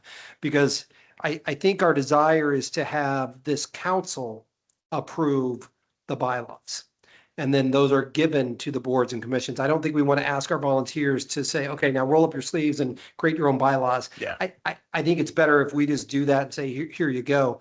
And so we want to do that. And there were a couple of different ways we could approach that. I think we settled on a path forward to do that. I know we tentatively talked dates. Did we decide before July or the July 28th? By July. We decided we were going to try and get that to council by July. So Okay. that's our working timeline. Okay. But the heavy lifting's done. The draft of a template of bylaws is complete. Each board and commission is a little bit different. The composition is different. And so we're going to have to massage it for each one. And that was a nuance that we discovered yesterday during our check-in. So we're shooting for before the July, I'll call it the break, because you only have one meeting in July and it's July 28th. So. Okay. Yeah, I love that answer. That makes sense. I get the nuances of that, and that's probably a heavier lift than it would seem on the surface. So yeah, I appreciate that. Thank you. Councilman McCormick? Yeah, so Councilman Gutenberg teased it, but let me just ask it a little bit more directly, I think. So right now we have Keep La Plata Beautiful / Beautification Commission. It's the town's recommendation or town staff recommendation to go ahead and disband those and approve this. Makes sense to me. My question is, as the liaison for the council for that, I'm obviously relieved of those duties, assuming it passes. Now for the Green Commission, am I automatically put there, or do we have to all come together and pick somebody? I believe we would want council to come together and then assign. Totally agree. someone. And Perfect. And if you see your forecast in the agenda for the 12th. Yep. We have boards and commission liaison assignments, and that's anticipating this. Got it. No, it makes sense. And then the second question would be, typically we have Town staff also sit on one, right? So we've had, for example, Director Phipps sat on Keep La Plata Beautiful. We have obviously, Don sits on the Planning Commission and advises there. Is that going to be the same thing? Like, is it your intent or is it written in here? And I did not see it, so it may not be in here. But is the intent that it'll always be the Director of Legislation, or is it just, hey, 5 members and that's it? That's a great question. Thank you. That's a conversation we had not too long ago as well as, and I asked Kelly point blank, I'm like, how did you become the keeper of all Yeah. positions? And really it's because council, please remember, we're a very lean staff. Sure. Okay. When you see these numbers up here, I think it's staggering sometimes when you think about the service delivery that we do 100%. with the staff that we have. And so Kelly, because of her own bias for action, has found herself taking on a lot of things. Sure. And so I believe it's actually written into here that the staff liaison for this committee will be from Public Works. We collectively felt like the nexus for the types of things that this committee is going to do probably nests better in Public Works than any of the other departments that we have. Makes sense. If it's a trash issue, Public Works has the trash trucks. Yep. So I believe it's in the language that it's the Public Works of the staff liaison. correct? It's in the ordinance. Yep. Yeah. No, thank you. I appreciate And there will that. be, the ordinance also includes representation from each department. So my fellow department heads should be thinking about that. Excellent. No, thank you very much. I appreciate this, Mr. Stevens. Johnson? Yes, thank you. I have one question and I will ask for council consideration is, other than the traditionary appointment of a member sitting on all these committees, it may not warrant a council member sitting on almost every committee other than what common practice has been. So do we need to have a council member sitting on this advisory committee? If we think some type of event is important to us, we show up and do what electeds do. That's a great point, Counselor. Not every municipality has an elected liaison to every board and commission. But I think that's a conversation that this council has to have amongst yourself. I think it has been the tradition and practice of this town to do that. And maybe that harkens back to the days when the town was a lot smaller. Sure. But as the town grows and you saw the population charts today, I don't know about all of you, but that scares me a little bit because I think I was hired, a lot of the questions during my interview were about scaling this organization responsibly and how you do that and how I would handle that. And when I see charts like that, I'm like, oh my goodness, all those answers I gave in that interview, they're really expecting me to do this. So, it's important, but it may be a conversation that this council needs to have at some point, maybe during our annual retreat. Yeah. Do we need liaisons? Yeah, I appreciate that. I think, there's always a lot of pressure when electeds are in the room for whatever reason, whether it's intended or not intended. But I think about, even if I sit on the park commission, the members look to me as sometimes the decision maker, and we're not the decision maker on that commission. We have input and we have a lot of influence with our peers, et cetera. But I would be in favor of having staff, this is the introduction, take out that line item for an appointment of a council member, unless somebody really has a heartburn about it. Is that? Yeah, I was asking the question if through you to the council, however we want to do. I wouldn't, as it's written today with that in there, I would not be supporting the ordinance. Go ahead. So just a quick question for you, Mr. Stevens, on that. So I know we talked, it must have been 5 months ago now. I think it was December of 25. If not, it was January of 26. The uniqueness of this, right? Keep La Plata Beautiful as it was in the past, was that it was basically a subsect of a state, and then it was actually a federal mandate, correct? Do you happen to recall, and maybe we could just find the answer, is there language that a council member does have to sit on this one specifically? I don't think that's the case, but that would be the only hang-up I could potentially see. No. Okay, perfect. Yeah, then, cool. Thank you. So I have a couple comments. One, we have Keep La Plata Beautiful license plates. And if we are dissolving that, how does that affect the MVA? How does that affect anything that we have if people are still getting license plates? It doesn't affect it at all. We'll still be a Keep America Beautiful affiliate, so that's all still legitimate. And for that matter, I mean, not to throw shade on Charles County, but they are not affiliates of the Keep America Beautiful program, but they still use that as a slogan because the intent is there.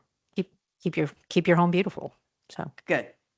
I wouldn't like to see those go away. Those are awesome license plates. The second thing is when we are talking about a council member sitting on the different boards, we are all over the place on that. The parks and planning and the proposed new one have 2-year terms for our elected officials, but DRB and HPC have the whole term, so 4 years. So there needs to be some consistency. And of course, we can change it, I'm sure, but as written, it's either 2 years or it's for the term, which would be 4 years. So with that, and I take, I hear what Councilman Johnson says. There is, when an elected official is sitting on a board, they do tend to look for guidance on that. We are in an advisory role only or an informative role. We're telling what's going on with that. Is it important to have an elected official on there? I think in that they serve as the liaison to the council. So they're telling us what's going on because not all of us can watch or have time to watch all of the committees and commissions that go on. So we should have someone that's able to report back to our council and to the public, because the public isn't watching, may not watch all of the meetings.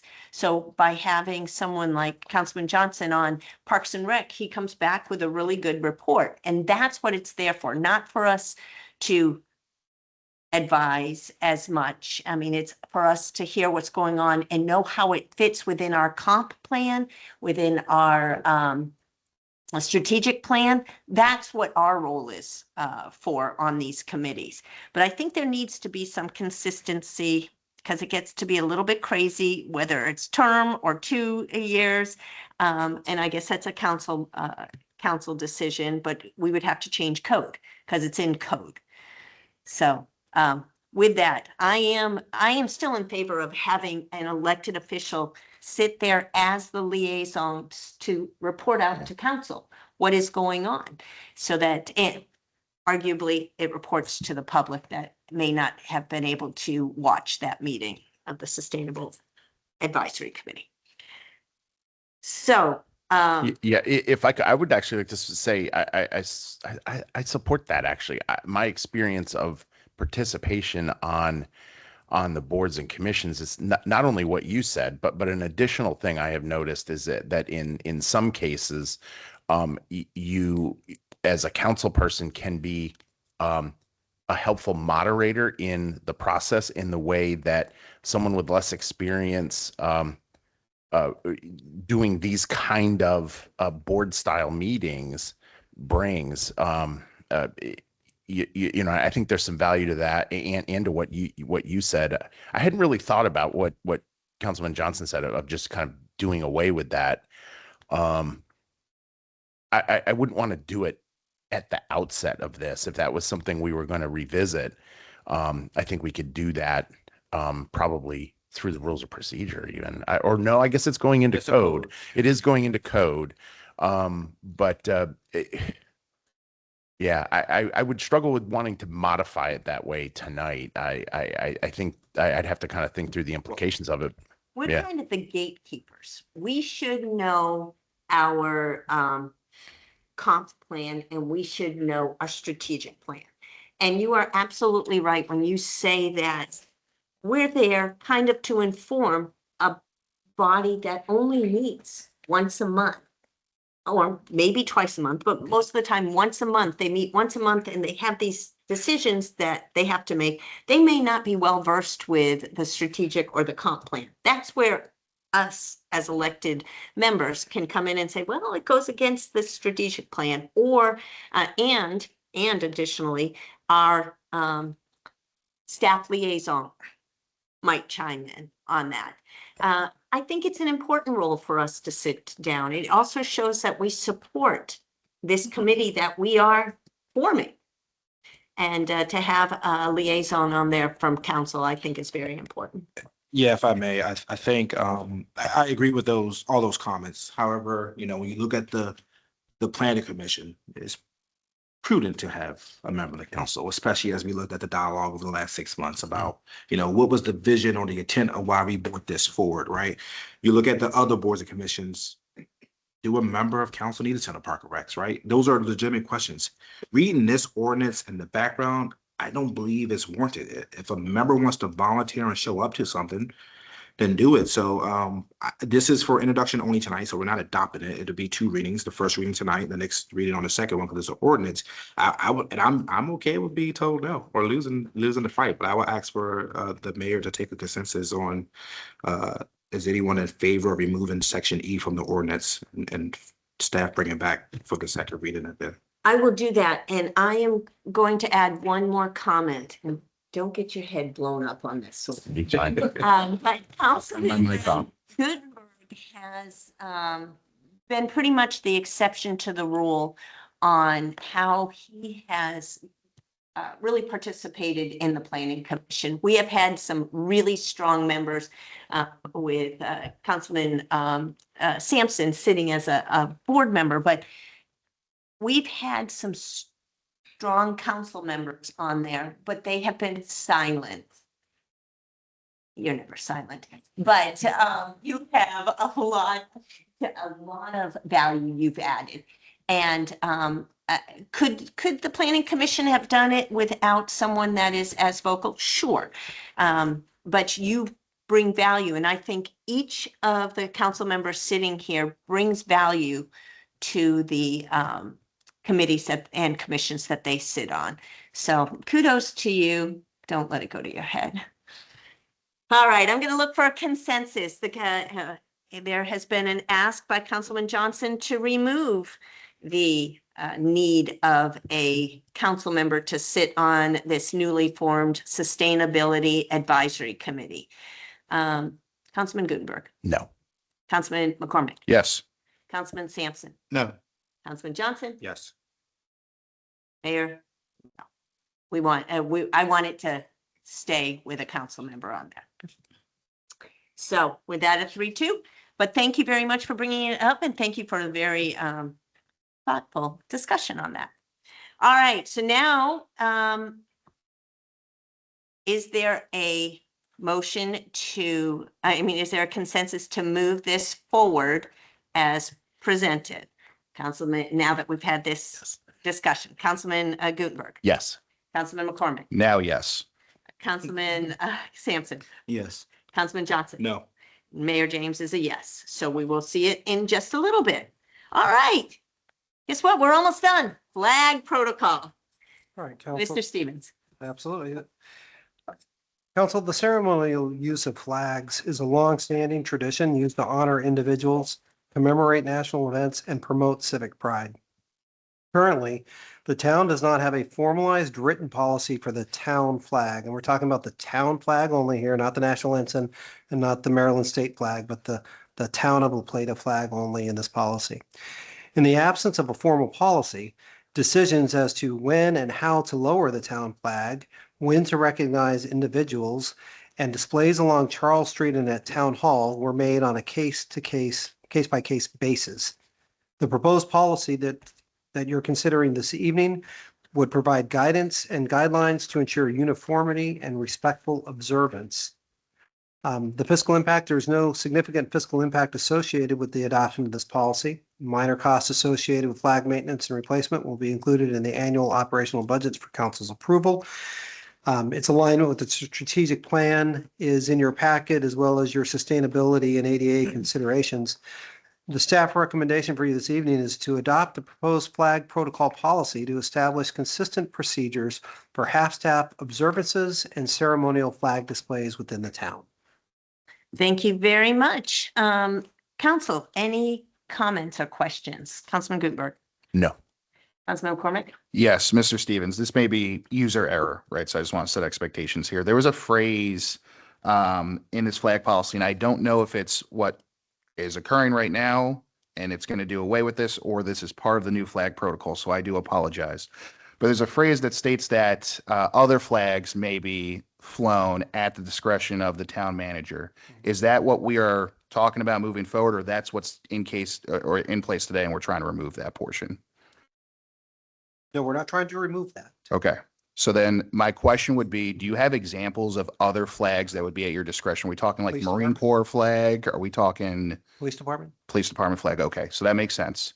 So like police department, would it be like Army flag on Army's birthday, Marine Corps flag on the Marine Corps' birthday? Does that fall into that too? Or am I getting too much in the weeds? I think you might be getting too much in the weeds. No but problem. That's okay. Okay. Because it says would be at the discretion of the town manager. Got And it. so the overall built into this protocol defers discretion to the town manager. It will remove this from being a political conversation. Got it. So, and it gives good structure and guidelines there. I think what I would do if this is adopted is then I would also have my own written procedures that I Sure. would just keep at my desk. And when someone approaches me, and this has happened already, Mhm. I have been approached and asked if I could fly the Absolutely, town yeah. flag at half-staff. And so that's what raised awareness of this issue and why we've moved it up to this meeting. This wasn't scheduled to be here until, I think we were going to do this in June. But all of a sudden, just out of the blue, as we're drafting this, I literally got this call. So we said, okay, let's get this into the April queue. So what this will do is it'll give us some guidelines and some structure. It will remove this from being a political issue. I don't ever want the elected officials to be in a pincer, and it'll put it on the town manager. Yep. And I don't want to get too forward looking, but I guess my one concern, you touched on it, so let's just expand on it real quick, is we adopt this, let's just assume that's the case. So this gets adopted, you write your own personal policy, your own left and right limit. Anytime a resident comes in or something like that, hey, I could refer right to this, I know the answer. Let's say you take a job outside of La Plata, right? You decide to move or whatever, and you're somewhere else. New town manager comes in, he or she now gets to rewrite their own policy, or are they beholden to yours? No, the way the policy is written is it's at the discretion of the town manager. Who Makes sense. elects. Yep. So I don't even think I have to leave. I think. No, I that's, think I I'm can not leave saying, somebody yeah. hypothetically, and Mhm. the office of the town manager might have to handle a request, and in that instance, Michelle would probably just say, okay, well, this has been our practice. We just want to write it down. I don't Makes want it sense. to be. And I know I asked a bunch of questions there. That's not indicating that I'm not in favor. I just want to make sure I had that one question answered. So thank you. Councilman Sampson? Councilman Johnson? I had no comments, but he brings up a good point. So, and while it may, you don't want us in a political situation, I appreciate that. I don't want to be in a partisan situation. My concern would be at the discretion of the town manager specifically for the other flags, right? And I think, obviously, if one of us get heartburn about what other flag is approved and we see it flying, that's a policy decision. We realize this, this resolution or whatever it is. I trust that you will make sound judgment. You have made sound judgments. I just worry about the word other. And and I know you gave the example of police department. Police department, we could just spell it out as a bullet point, not to get into the optics of what the various flags could be. 'Cause I trust that you will use your best and absolute judgment, knowing who the council is and all that. But there could come a situation where we have to bring up this resolution to say, there's a flag out there and it's flying because policy directions say it can be flying at the discretion of the town manager. But do we sit on a public record and say, yes, did the right thing, was not the best judgment. Could we add one word? Yeah. Could we add government? Can we add a government for, instead of other flags, to official government entities only, or government? If you put in government, you're not flying, whereas I would love to fly the James flag there on my birthday. It could be at your discretion. But that's right, that But, word other. Yeah. If you put. That would be the agenda item. Which I think is a brilliant idea, but if you put the word like government or municipal, and I think that takes the guesswork out of that. Or explain your intent. Yeah, I think that we could easily, and I don't like to wordsmith from the dais, but Yeah. I mean, we're literally talking about a single wordsmith of one word here, to other governmental flags may be flown at the discretion of the town manager. I would be comfortable with making that change if that's council's desire to do that this evening, or we can redline it and bring it back to you in a future meeting. Okay. And I just have one other point before we take a consensus on that. And it may be really nothing, but I would love your opinion on that. Internment. That can be months, especially if it's military and they're being buried at Arlington Cemetery. So if someone passes away that is not having a internment for 3 months, do we fly that flag at half mast? Or can we wordsmith that not to exceed X amount of days or define what internment is? I just think that knowing that we are a town of military, if the flag was to be flown at half mast. Well, I think, Madam Mayor, the line you're looking at is, okay, I see what it says here. So you're talking about the armed forces member, sunrise or sunset on the day of interment. We didn't make that up. We got that from another source. So we could certainly change it, but I think that's just the accepted standard. So if it is from sunrise to sunset for the internment, so if a member passes away today, and their funeral is at Arlington Cemetery in 3 months, would that day that they are buried at Arlington Cemetery qualify as the internment I from believe sunrise? so. And I'm Okay. reading it now. It says sunrise to sunset on day of internment. And it says that in all instances here on the table. So I do think it's the day of the The service. burial. Yeah. Okay, good, of services. Fantastic. So I am fine with the suggestion of adding official government entity or just to clarify for other flags. I'm going to look for a consensus if council is favorable of adding that one word. So other flags are definitely just a government flag. And if you are in favor of that, are you in favor of moving this? Is there a consensus to move this to legislation today with that one modification? It's a great idea. Yes. Okay. Yes and yes. Yes. Yes. All right. And I'm a yes as well. All right. Moving on. Water conservation policies. All right. So, council, this is great because earlier this evening, Councilor Gutenberg, I just wanted to record his soundbite and play it back right now. Oh my Because- gosh, his head's going to get really big. Because to be clear, we are not asking council to do a deep dive analysis on this tonight and roll up your sleeves and get into what are the right water conservation policies for this community. What we are proposing is exactly what we did with the APFO. I want to come before you tonight and talk to you in very broad terms about water conservation policies. And then I want to refer this to the planning commission and have them do the technical analysis and the community conversations and the resident planners come up with policies that work for our community. Okay, that's what this is about tonight.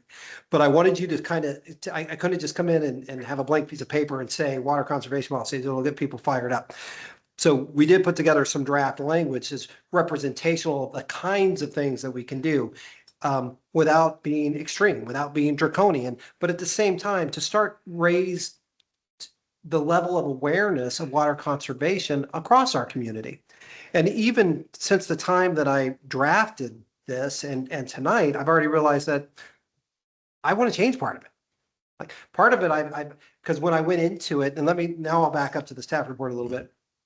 So the town is facing a challenge with its water allocation. You know that.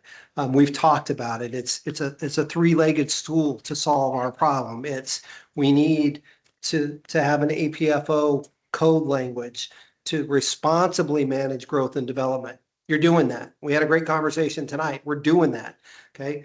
We need a supplemental water agreement with Charles County. I'm happy to say we're working on that. We are in conversations right now. Conversations, not negotiations yet, but conversations with the staff at Charles County. That is happening. the third leg of that was we need to demonstrate to the state that we're also being water conscious. We're not just asking for more so we can consume more. Okay, that's where the water conservation policies come in. And this is the third leg of that. So what this is I want to have something and present it back to the council. But as I was saying a moment ago, I've already changed my mind on one thing because of where this came from. I immediately went to, well, let's use that 80%. That's been consistent with what, right? Actually, that doesn't make sense when you think about it. And what we really need to do is tie it to the state's drought monitoring system. And when the state says, Southern Maryland, you're in moderate or severe, I believe today we're in moderate, and there's a scale. But when the state says there's drought conditions that need to be addressed, we have policies at our disposal. And it's not tied to how much water we're pumping out of the ground. So it's things like that that I really am hopeful that the Planning Commission can jump into and really sink their teeth in and come up with some good stuff. But as you read your packet, you can see that there are ways to do some minor tweaks to our code that will start to raise the level of awareness without being draconian, without being painful. There are proposed changes that we put into our land use code. New development, if you're going to have irrigation, you need to have a rain sensor. Okay, that seems like a prudent measure, right? If it's a brand new development and you're putting in, that seems like something that you should do. And there's a number of these things, and there's a lot of other tools that are out there that could be incorporated. So I want to send these down to the Planning Commission, but we also don't want to do this in a vacuum. And also in your package, working with Foundry, and there are our contracted public relations folks, Laura and her team put together just a template, a skeleton of what a communications and outreach plan would look like.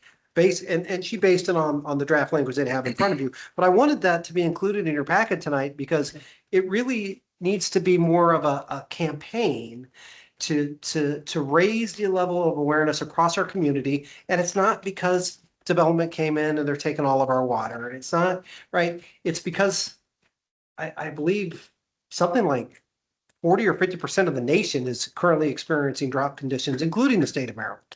Like I said, I believe today we're in moderate drought. Parts of the state are in severe drought. So this isn't hypothetical. These are things that are happening today if you go to the state's page and look at it. And so, tying this in with what we're already doing, the catchphrase we've got there, La Plata is water smarter. Well, our water smart is getting dangerously close to coming back online. We're hoping to have it before July. We're working on it, right? That is something that we want to tie into. We want people, as soon as we get that tool working again, we want people to use it. When your water use is spiking, we want you to know. When you have a water leak in your house, we want you to know. I don't want people coming in because they got $1,000 water bill, right? So all of this needs to be holistically approached. And so tonight, this council has never had an opportunity to even talk about whether or not you want water conservation policies, because frankly, there may be councils that are like opposed to this and just, from Jump Street would say, no, we don't want this. Don't waste your time. Don't take it to the Planning Commission, because if it comes back to us, we're not going to adopt it. So I needed to give you at least an entree into the conversation. That's what tonight is. It's not to ask you, like with the APFO, there will come a time to roll up your sleeves. Don and I will be right here and we'll answer the detailed questions, but the technical review and analysis needs to happen first. And that's what your Planning Commission is for. That's my staff report. Okay, that was good. All right, Councilman Gutenberg. Yeah, some thoughts on that. So first of all, I love the idea of giving more raw meat to throw into the Planning Commission to see what we come up with. I love that idea, right? Like I was worried we were going to run out of something to do with the APFO they got stuff. you covered. Yeah, so this is great. But one of the things you just said was, whether we have an appetite for it or not. But I went back and read the water report you gave us on the 9th, and I don't think it's a question of whether we want it or not. I think we have to acknowledge we have to have this. And here's the issue. So when we talked about the water report and specifically the chart that you told us should keep us up at night and we should dream about, I went back to that one. And when we were talking about that, you alerted us to the notion that very likely we were going to, this summer, 2026, have peak months where we exceed our monthly permitted water draw. And so this, if it's enacted in time, would be a tool that you could use to theoretically lower the town's total water consumption through voluntary participation and some level of compelling features. Small fines that sort of attention getters, we'll call them, right? That would, in theory, bring us below that and avoid the consequences of exceeding a state of Maryland capacity draw. And I think we have to do things to demonstrate that we have the ability and the will to do that, especially in context of the water issue that we have with available EDUs, right? If we don't address our actual usage, we are already in this state. New development isn't causing this. It's the development that's already happened is where we live, right? And so, and it's a combination of the EDUs and actuals include what we use at our house and what maybe is in system loss, and it's complicated, right? But right now you have no levers. We have no real lever to throttle that when we need to. So my question is then, when this goes to the Planning Commission, should there be, I mean, we're already in May, effectively in a week. Are you worried that in 2 months you don't have a tool to do those things, or? Well, I'm not worried because if you remember, we talked about the projections say we're going to peak above that 1.234, but our month of highest use is still at 1.7. So we're not at risk of running afoul of our permit yet. Okay. But the fact that we may start peaking above our permitted allocation should get all of our attention. Right. And so I'm not worried about not having a tool this summer. And frankly, I think if we go to the state with what we have already done tonight and what we did in September and the draft work on the APFO and working with Charles County and explain to us, okay, we are doing everything as fast as humanly possible with a brand new commission and a new administration. We are working as quickly as possible to remain in compliance. You got to help us. I don't know how they would turn a blind eye to that. I just don't know. I couldn't even imagine how they would do that. Okay, great. Thank you. And I look forward to having this come to the Planning Commission if it's the will of the council. Councilmember Corn. Yeah, I got, I'll answer your question directly and then one comment. So to answer your question directly, yes, I am in favor of water conservation. I'm glad that this is formally coming forward. And again, I think the Planning Commission is the right place to do it. With that being said, I think it's a little unfair, and I don't think you're doing this. It's just unfair to go through this and go, yes, this is the draft that I'd like to be the bones. Let the Planning Commission chew on that. And I think that's the right plan. So totally support everything that you talked about there from an execution standpoint. I'm just going to speak out loud for the council. Feel free to take it, not take it. But there are still residents out there, and I'm probably included in this bunch right now, that just continues to wonder about the difference between water usage that goes to the sewer and therefore goes to the wastewater treatment plant and water that doesn't. And the best example everybody comes up with is, hose water utilized for shrubbery or an actual implemented irrigation system, right? So sprinklers, things of that nature. And I guess I'm going to speak out loud here and kind of walk through two thought processes. So one is, yes, the town can take that endeavor, and you and I have talked about this privately and publicly. It's an incredibly expensive endeavor. It requires a whole different meter system, and the bang may not be worth the buck, and we could certainly do a financial analysis if the council wants that. But ultimately, gut reactions, information presented to us, probably not the best course of action, despite me personally agreeing that maybe we should have a second meter, right? But it may not make sense fiscally. The part that's interesting here is just for that population out there that keeps asking this question is be careful, right? Because if the water conservation policy, for example, and the Planning Commission comes back, yep, we're going to put that second meter in there and we're going to read all your water and we're going to put some serious restrictions into how you can utilize that irrigation system. It's just another secondary, tertiary impact to the policy that this, again, from a just number standpoint is the minority, right, of the town. just from folks that have in irrigation systems and folks that support that policy.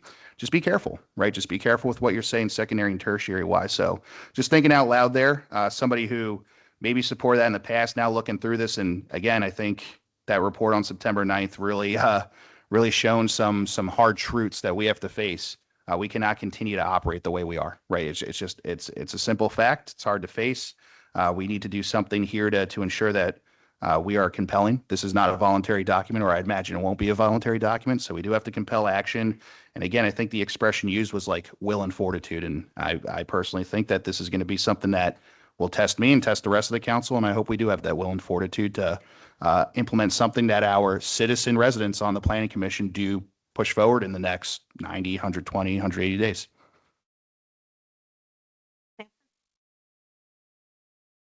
I'm glad you brought this forward.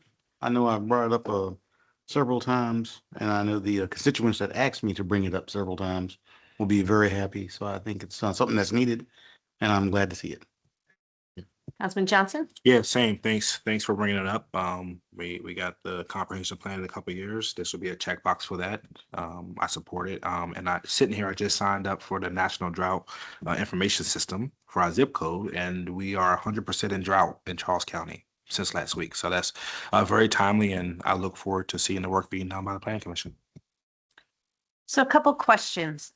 First of all, it says 10,000 gallons per day. So that may be towards car washes, towards laundromats.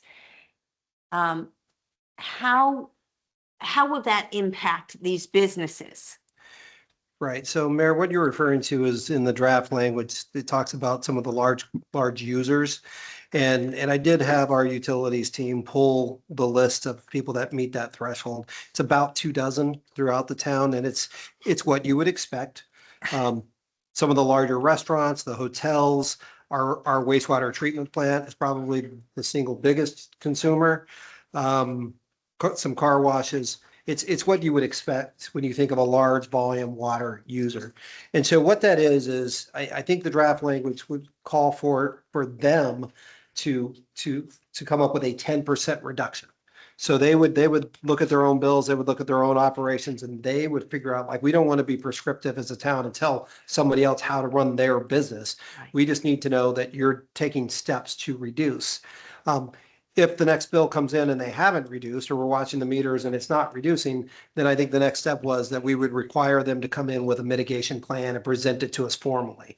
So everything that is in the draft really is, we always want voluntary compliance first, and we never want to get to fines. We never want to get to enforcement. It would be the same thing with the large users.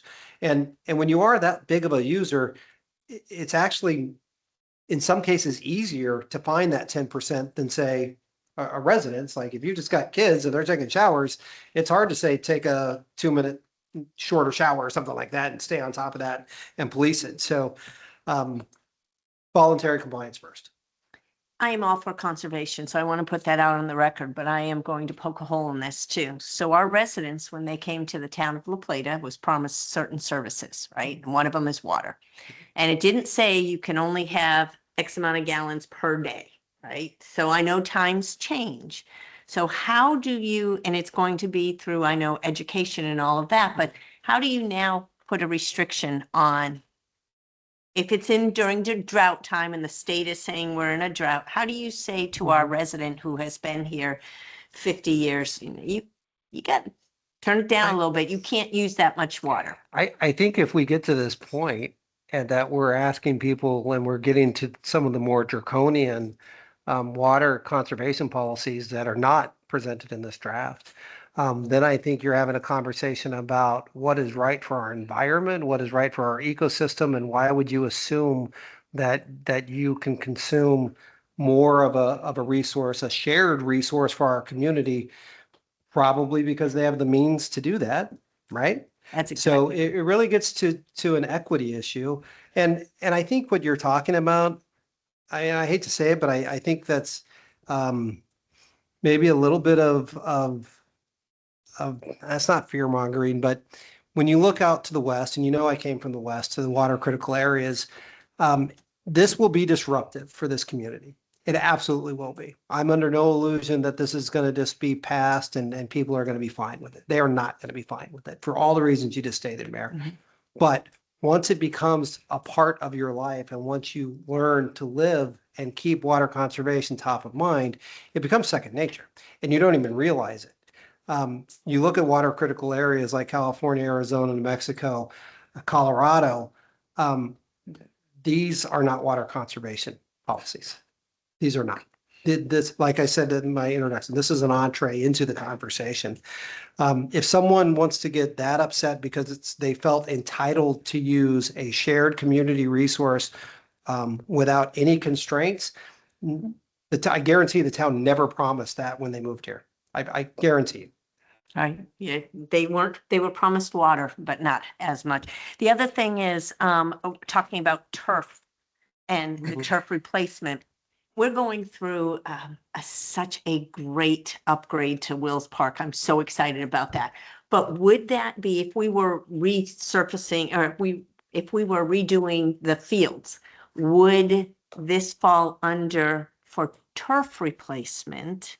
Whereas, with the zoning change for new construction in parks and things like that for turfs, Right. where does that fall? I don't believe the draft calls for artificial services. I think it calls for native and drought resistant plants for recreational services, a different type of natural grass that's more hardy and native, and because there is recognition that the high school can't afford an artificial football field, right? So they're going to water the football field, right? We know that, and I think this tries to address that. Okay, great. All right, so for our conversation here, are you looking for a consensus just to bring this to planning and let Paul just have at it? Or do we need to, are you looking for more input? What is your The request? former. Okay. I think the conversation that we had here, I think will be very informative for the planning commission if they can watch the tail end of this meeting this evening and hear this conversation. I think it'd be important. But I think just consensus from this council that yes, you're supportive of water conservation policies, whether they look like this or something else. We'll let the planning commission chew on that for a little while and come back with recommendations. All right, so Great. that is the request, looking for consensus to let the planning commission chew on this.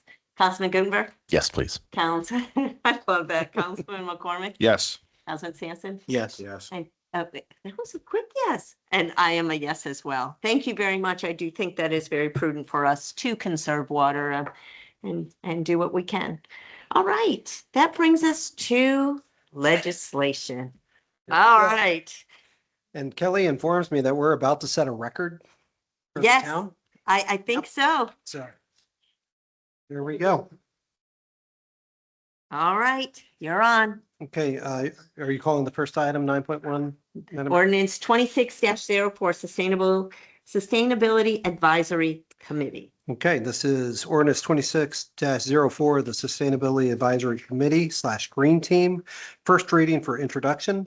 This is an ordinance concerning Sustainability Advisory Committee, the Green Team, for the purpose of creating a Sustainability Advisory Committee and all matters generally relating thereto.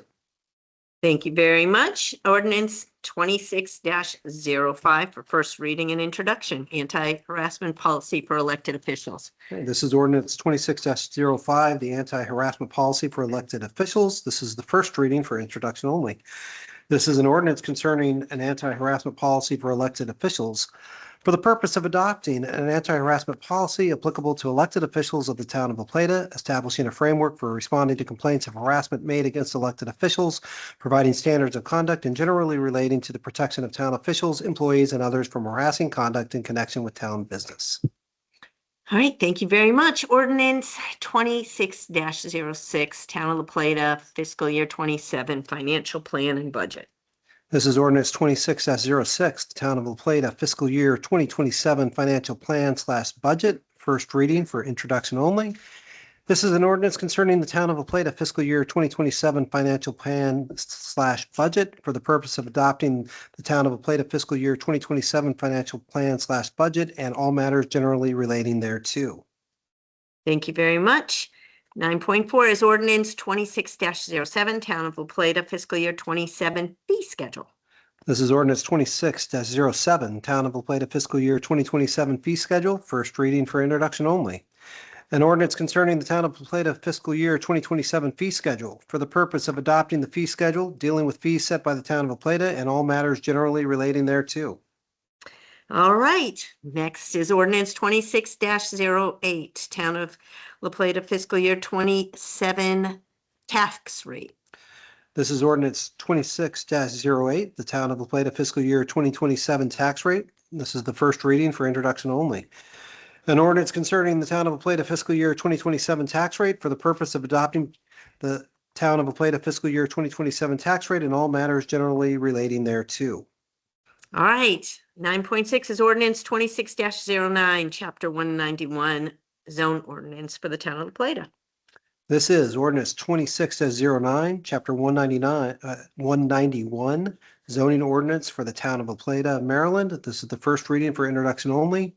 This is an ordinance concerning chapter 191, zoning ordinance for the town of La Plata, Maryland, for the purpose of amending the zoning ordinance to comprehensively update the town zoning ordinance requiring the demonstration of adequate public infrastructure capacity prior to development approval and all matters generally relating thereto. Thank you very much. 9.7 is ordinance 26-10, chapter 173. This is ordinance 26-10, chapter 173, subdivision and land development.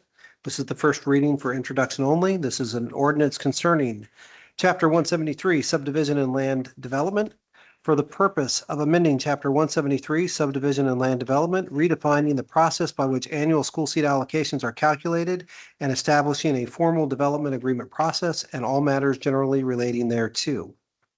Thank you very much. Resolution 26-20, town flag protocol. This is resolution 26-20, town flag protocol. This is for introduction and consideration of adoption. A resolution concerning the town flag protocol for the purpose of adopting the town flag protocol and all matters relating thereto. Do I have a motion to adopt resolution 26-20 with the amendment of adding the word government for other flags as agreed upon? So move. All right, do I have a second? Second. Any discussion? All in favor, please indicate by saying aye. Aye. Any opposed? Motion carries. Brings us to resolution 26-21, revision of town council rules of procedure. This is resolution 26-21, revision of town council rules of procedure for introduction and consideration of adoption. This is a resolution concerning revision of town council rules of procedure for the purpose of revising the rules and guidelines by which the town council of the town of La Plata operates and all matters related thereto. Do I have a motion to adopt resolution 26-21 as presented? So moved. Do I have a second? Second. Any discussion? All in favor, please indicate by saying aye. Aye. Aye. Any opposed? Motion carries. Brings us to resolution 26-24, Keep La Plata Beautiful. This is resolution 26-24, Keep La Plata Beautiful for introduction and consideration of adoption. A resolution concerning Keep La Plata Beautiful for the purpose of repealing resolution 19-18, establishing the Keep La Plata Beautiful Committee and the composition of the membership and all matters related thereto. Thank you very much. Do I have a motion to adopt resolution 26-24 as presented? So moved. Do I have a second? Second. Any discussion? All in favor, please indicate by saying aye. Aye. Any opposed? Oppose. All right, one opposed. Thank you very much. Motion carries. 9.11, resolution 26-25. This is resolution 26-25, Code of Civility for introduction and consideration of adoption. A resolution concerning a code of civility for the purpose of formally adopting a code of civility to govern the conduct of elected officials, appointed officials, staff, applicants, and members of the public participating in the affairs of the town of La Plata, affirming standards of respectful engagement in the conduct of town business and all matters generally relating thereto. Thank you very much. Do I have a motion to adopt Resolution 26-25 as presented? So moved. Do I have a second? Second. Any discussion?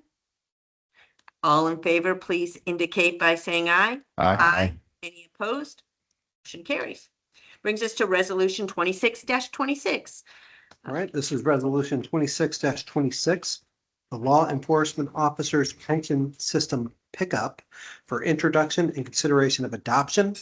This is a resolution concerning the Law Enforcement Officers Pension System Pickup for the purpose of confirming the town of La Plata as an approved employer with respect to the Law Enforcement Officers Pension System, or LEOPS, and that the town of La Plata shall pick up all the mandatory employee contributions for La Plata officers participating in LEOPS in accordance with the Annotated Code of Maryland, State Personnel and Pensions Article, and all matters generally relating thereto. Do I have a motion to adopt Resolution 26-26 as presented? So moved. Do I have a second? Second. All in favor, please indicate by saying aye. Aye. Any opposed? Motion carries. Resolution 26-27, transfer to law enforcement pension system. Okay, this is Resolution 26-27, transfer to the Law Enforcement Officers Pension System for introduction and consideration of adoption. A resolution concerning transfer to the Law Enforcement Officers Pension System for the purpose of withdrawing eligible law enforcement officers employed by the La Plata Police Department from the employees' pension system and transferring such officers to the Law Enforcement Officers Pension System and all matters generally relating thereto. Thank you very much. Do I have a motion to adopt Resolution 26-27 as presented? So moved. Do I have a second? Second. All right, any discussion? All in favor, please indicate by saying aye. Aye. Any opposed? Motion carries. Brings us to new business reports from mayor and town council. Council Gutenberg. House Bill 1142 passed. So it was very nice to see going and looking at the state's website on that, seeing the town, our town, right, being part of the record that of a number of municipalities and individuals that supported that. And as a reminder, that was the House bill we had a discussion on that is sponsoring a gold ribbon study by the state of Maryland on additional ways they can vector revenues into municipalities, right? So we're really looking forward to, we talked about a lot of things tonight that the output of that study may shed some light on in a positive way for us. So especially in the light of the situation we're in with, with unfunded mandates and things like that we talked about tonight. So looking forward to that. With that's all I really have tonight. If I can add a little antidote to that, because I found out afterwards that there were many municipalities that had written in and letter of support, and many have showed up to testify, and the Senate or the House said, if you make them go away, we will sign this. They did not want hours upon hours. 132 people, I believe, signed up. So there is overwhelming support for this, but thank you for bringing that back up. Councilman McCormick. Yes, thank you. I'll start with the public comment, the two questions that were asked directly to us, and I'll get through my report here. So first was how, and then how is transparent reporting going to occur? The how being how are we going to execute the APFO if it were to pass?